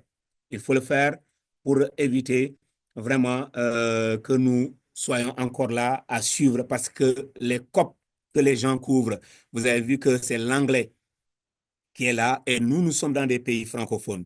Est-ce que quelqu'un qui ne maîtrise pas la langue, l'anglais, peut déchiffrer, par exemple, un rapport scientifique écrit en anglais? Je pense que nous avons un double défi, surtout nous de l'Afrique francophone, de telle sorte que vraiment ces genres de formation et le lancement de Wajesha, je pense que j'ai bien prononcé, je pense que ce sont des formations qu'on doit démultiplier. Il faut renforcer ces genres de formations, surtout aider les journalistes des pays francophones à être à l'heure quand même de l'information scientifique. Donc, pour terminer, je dis tout simplement, un journaliste formé à la rigueur scientifique sait poser les bonnes questions.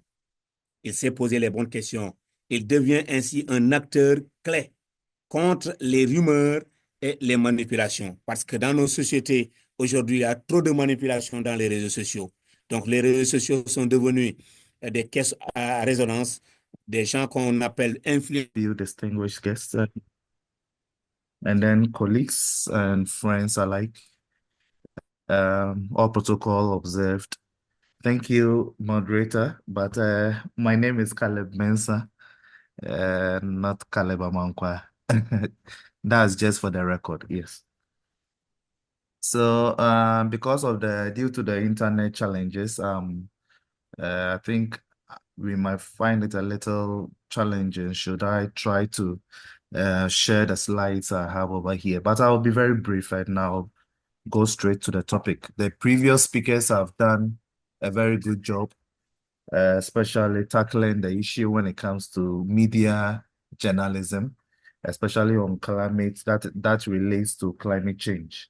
And it's an honor also to be here for the launch of Wajesha, a group that is now in another way that we want to recognize a platform to recognize a simple truth, which has to do with information is powerful, only when it is shared, understood, and really acted upon.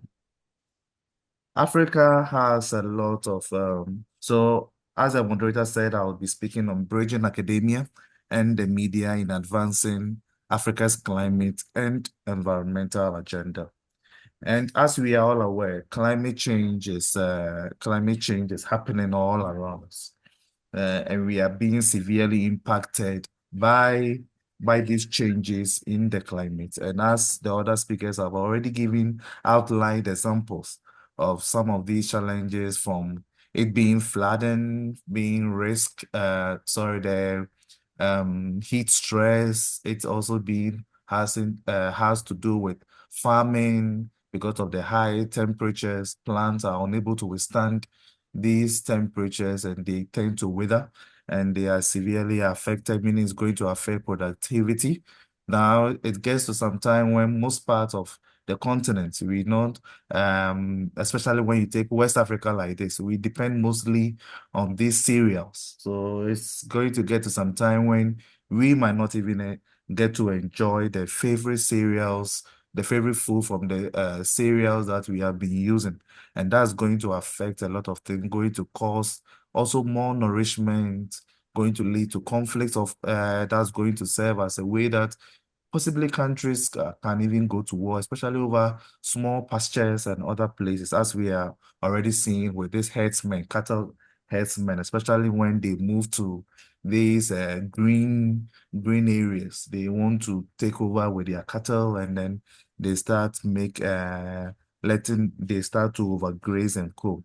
So we are already facing the severe impact. So nobody can say that it is not happening, and it's evidential. We see it in the community, the society, all around us. So these are things, but because we lack the adaptive capacity as a continent, especially in many countries, we struggle. Even these small or these, shall I say, minor ones, if they are or isolated cases, should they occur, we are going to be affected, especially as most of our economies are agrarian, that's dependent, rainfall dependent. So Africa is being really affected. For example, the 2022 drought in the Horn of Africa is recorded to be one of the worst drought conditions to have ever happened on the continent, which affected millions with economic damages from climate-related hazards exceeding about $8.5 billion in only 1 year alone in 2022. And all of these need to be communicated. People, it is happening at times elsewhere. And if it's not communicated and communicated well, the inhabitants or the African inhabitants wouldn't understand. And that poses a lot of challenge, because if you are trying to create the awareness, certain things happening in their community and they now start to attribute it to the gods. And as at times, some of these things, you even interact the communities and they don't even know what is going on around them. And they think possibly it's as a result of some care, some kind of wrongdoing that might have led to that.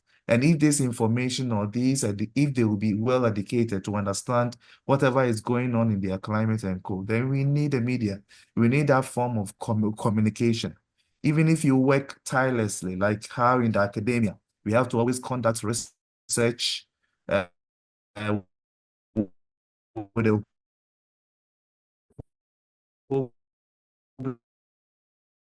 that then it creates a gap. It creates a very big gap between you really conducting impact research that is going to impact the lives of the people, of the welfare of the inhabitants that you are seeking to serve. Then it becomes it becomes a challenge, and then it even now increases their vulnerability rates, because they tend to now continue to go about their way of doing things, and it's really going to now leave them more vulnerable. And there are examples. For instance, at our department like this, one of our researchers or one of our lecturers was part of a group that was currently researching on the amount of carbon that is emitted, especially along or at the Gaza Strip.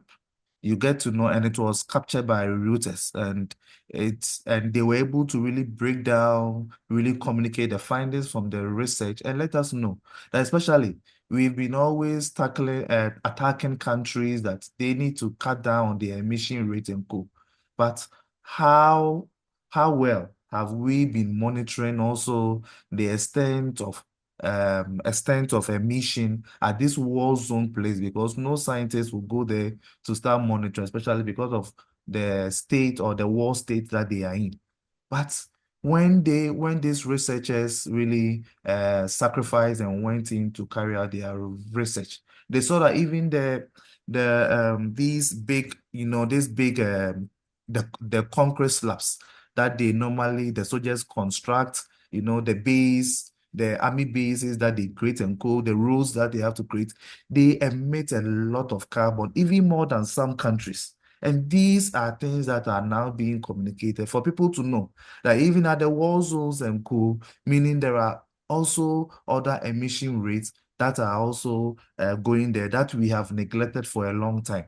And it's the media that really does well to really communicate some of this information to let people know whatever is going on around them, and now champion certain agenda, and then push through certain policies and talks and make sure that we are finding solutions, or we are finding ways to curb some of these emission rates, or and these emission rates are what leads to climate change.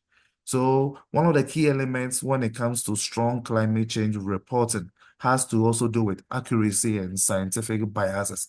There is the need for us to know which information that needs to be prioritized, which information needs to be taken from credible scientific, the sources are going to be credible, like the IPCC, and some credible scientific the communities around, so that we don't just create fear and panic.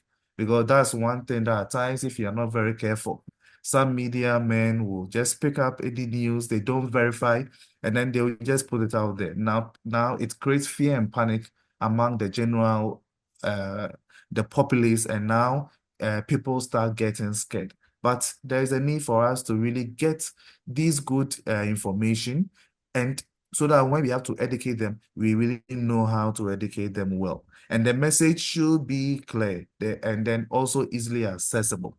At times, when you leave some of these findings for scientists to actually communicate to the people,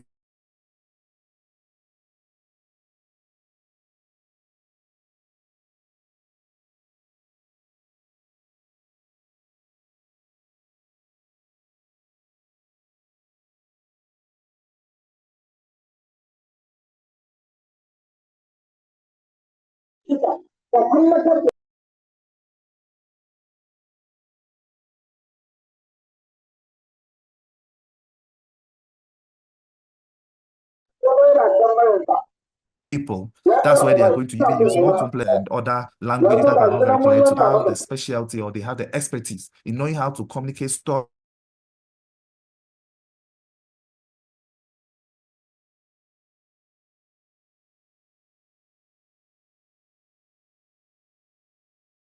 Hello? Please, I hope I'm clear. Yes, please. You are clear now. Okay. Sorry, I think the network just went off.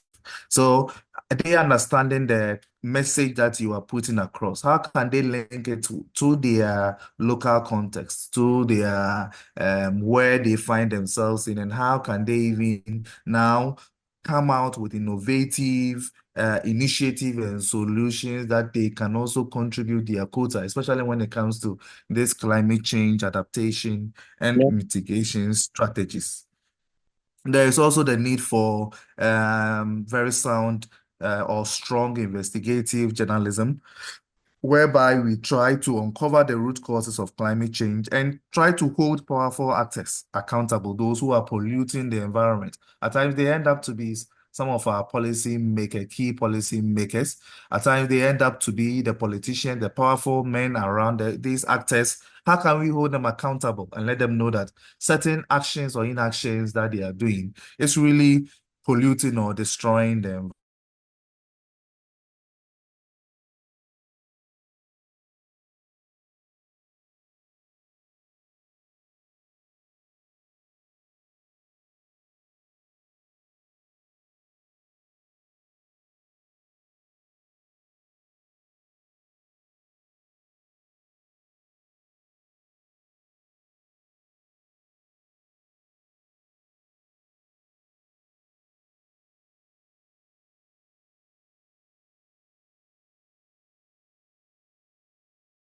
environment.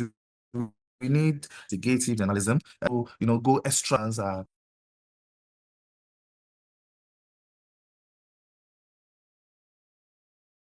So we have to really avoid this sensationalism and rather focus on solutions and resilience rather than solely just focusing only on the crisis-driven, trying to create some fear and panic there. But we have to let the people know that they also have a role to play and not throw everything to government, expecting government to start from somewhere and then come to help them. But they take their future into their own hands. As we have been seeing at times, these demonstrations in most of these advanced countries or foreign countries, whereby the people get down to the streets and they try to impress upon their policymakers to take certain measures that can really help safeguard the environment and also protecting their lives and properties. There's also the need for further collaboration and partnerships at the University of Energy and Natural Resources through the strategic management of our university management. That's from the Vice Chancellor and then his team. We have been very active, especially trying to showcase some of these innovative researches that we are carrying out. And I'm sure one of our very active collaborators has been Nurudeen, Engineer Nurudeen with the Joy News Desk. And he has been covering most of our programs. And then because we are of the sense of view that whatever we are doing within the academia space or within the academia or academic space, we need to communicate to the rest of the world so that they get to know what the university, the role that the university is doing, and then they are also able to understand us very well. We have been very active when it comes to this climate change mitigation strategies, whereby we've already even mounted a whole station within the Biatano Forest Reserve, where we are monitoring the carbon sequestration or carbon uptake capacity of the forest, a very natural forest within the reserve, to understand under these changing climatic conditions, can our forest or can our African tropical trees, can they really be very efficient when it comes to this uptake of carbon? And these are some of the things that we can't do it alone.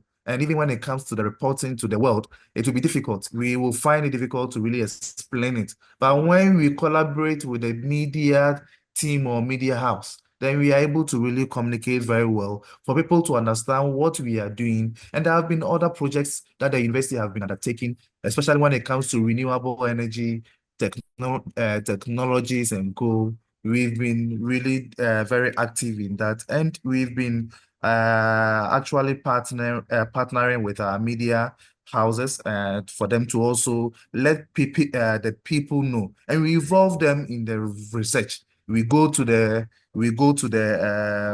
ground with them, and then we teach them the data that we are collecting, its relevance, and they are able to also communicate very well to us. That's why at times you hear, the good things and wonderful things that we are doing, you've been hearing it all around. And this is the way to go. We need to bridge that gap between academia and the media, because we all have a role to play. We all need to hold our hands hand in hand and make sure that we are really educating the people well and letting them know, because climate science involves the intricate data models, the terminology, which can be also challenging at times for even the journalists to understand. But if you are able to collaborate and try to teach each other how we can make our research fruitful and let people know, then it will really help make sure that we are really conducting very impactful research within the academic space. There is also the need for us to also contextualize these global issues, okay, for specific audiences. At times, it is very difficult when you are communicating. Example, as Mr. Commey said, at times we need to know when the rains are going to set in. How long is the rainfall period going to be? Is it going to be shorter this year? Is it going to be longer next year or this year? When are the dry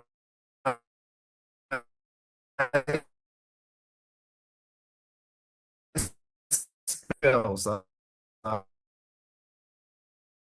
when are we going to have dry spells?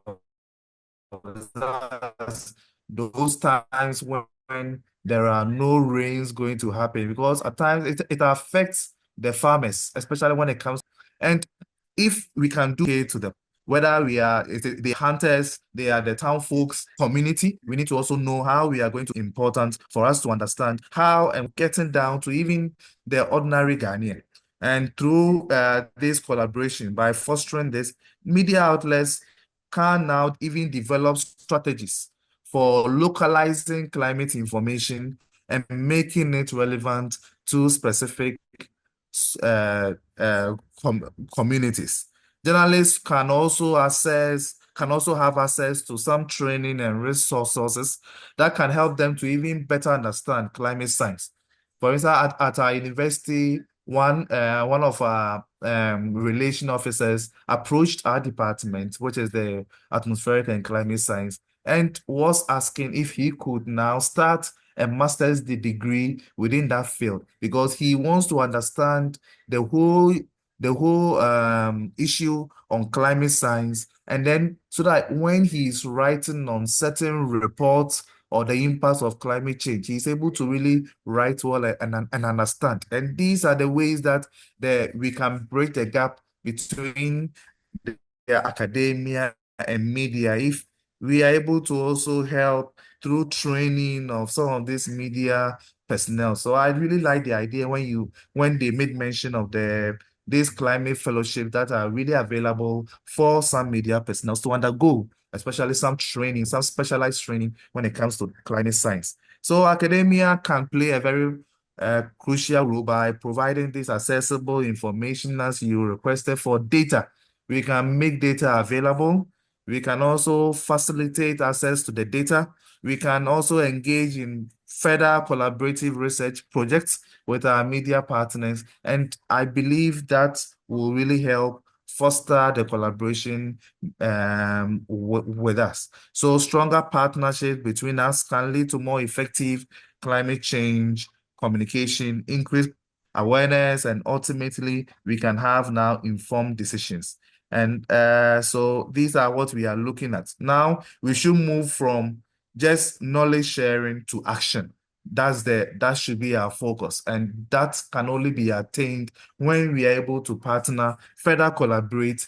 And that's one thing that our university is really all out. That's the University of Energy and Natural Resources. We are ready, and we are ready to collaborate with any media institution that would really want to partner with us, especially when it comes to some of these related climate science, impactful research, because we don't want to be in our nature at one corner and believe we are impacting when the ordinary Ghanaian even doesn't know what the university is doing when it comes to climate change research activities. We could also partner in securing funds and the resources, the necessary resources to make sure that we are now communicating science, to make science communication part of the research. Now, when we are just coming out with proposals, we need to have a way for dissemination, workshops, and communication. And that's where I think that is really coming and communicate to them. How clean is our air? How for us to all know these pollution levels and go, we need the media on board to really help in communicating to them. So I wouldn't want to take much of your time. I would want to thank you all for this opportunity for us to throw more light and share our ideas on the way forward. And as I said, on behalf of the management, they are willing and they are ever ready to partner with Wajesha to make sure that we are able to really communicate and educate the populace on when it comes to climate change and its related issues. Thank you very much, and I'm grateful.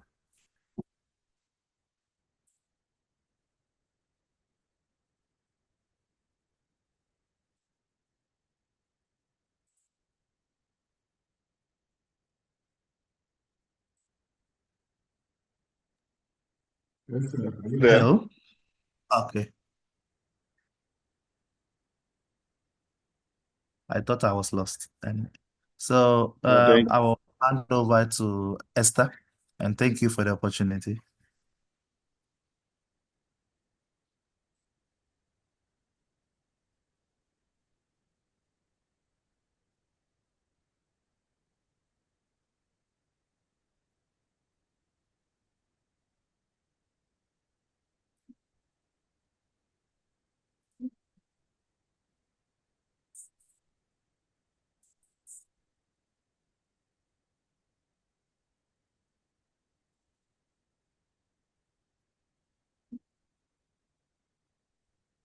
Okay, thank you so much, Dr. Khalid Mensah. We are so grateful for this presentation. And I think Esther has problem with her network, but we're supposed to have Dr. Beatrice Wiafiadai,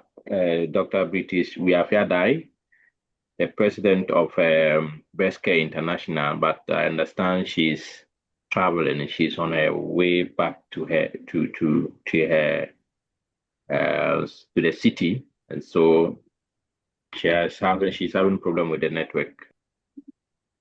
Before we end, if you have anything, I mean, this is to the participants. If you have anything contribution to make, please, you are given the opportunity to do that. We are doing this within 5 minutes, then we will end the Zoom call.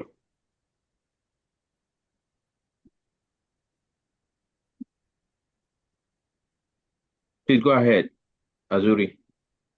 Thank you very much. Good evening. Kindly be very brief. Kindly be very brief. We are running out. I just need a further clarification. Yes. So this is good for we journalists. Okay. So we try to do our stories, but then what strategy are you putting in place to also bring on board our editors? They are the main gatekeepers. Sometimes you bring your story, you do a research, you bring your story, and don't let it go. So sometimes it happens your morale and your spirit, because you want to really go into climate change, environmental, agri, and everything. You do a very good story, and your editor is not willing to publish, and sometimes you are constrained. So what strategy are you putting in place, apart from empowering we the journalists? How are you going to bring on board the various media houses, media owners, and editors, so that they can also understand where we are going, so that there will not be any breach or conflict? Thank you. So what we are doing, what we want to do at Wajesha is to partner with other online portals, other media houses where our members can publish their stories. So if your editor is not willing to publish stories that you have done, we would facilitate the publication of that story on this network. And we would surely share a link that those who would want to join will fill, and then you join, and definitely we will share some of these. But one of them is like the North Journals in Nigeria, where we would open it up for members to be able to publish your story. If your editor doesn't want to publish a story, you just get in touch with us. We'll push it elsewhere in one of the African online portals so that you can publish it. Kemu, please, you can go ahead, bro. Hello there. Thank you. I hope you can hear me.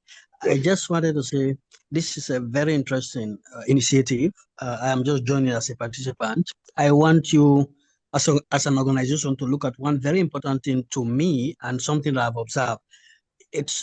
We have a problem of, reporting on science and health, yes, but to a large part also, we have had issue with having experts, participating in our reporting. And this, I'm speaking from, an experience. So I hope you can look at, strengthening that relationship between the network and the experts.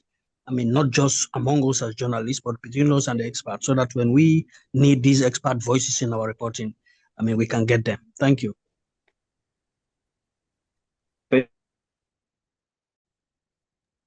Thank you so much. Kemo is based in Sierra Leone. He's a journalist, and I know him, so I know where he's coming from. So surely we'll do that. That's why we are going to bring a lot of scientists on board, and when we'll surely get you on board on this platform. So some of these suggestions are very important.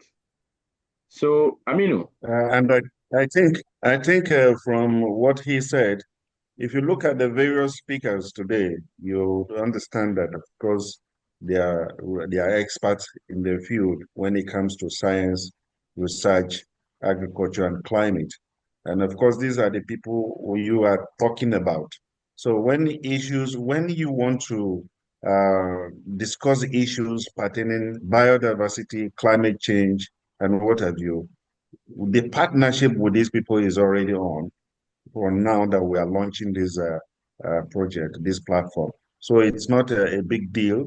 We are open to every membership, not just journalists. Also, like I mentioned earlier, the academics, which are the universities doing climate, talking about studying climate change, biodiversity, and what have you. Other organizations who specializes in other field of climate change. Of course, we are going to have a large network of partnership with these people. And of course, they encompasses this expert you're referring to. Thank you.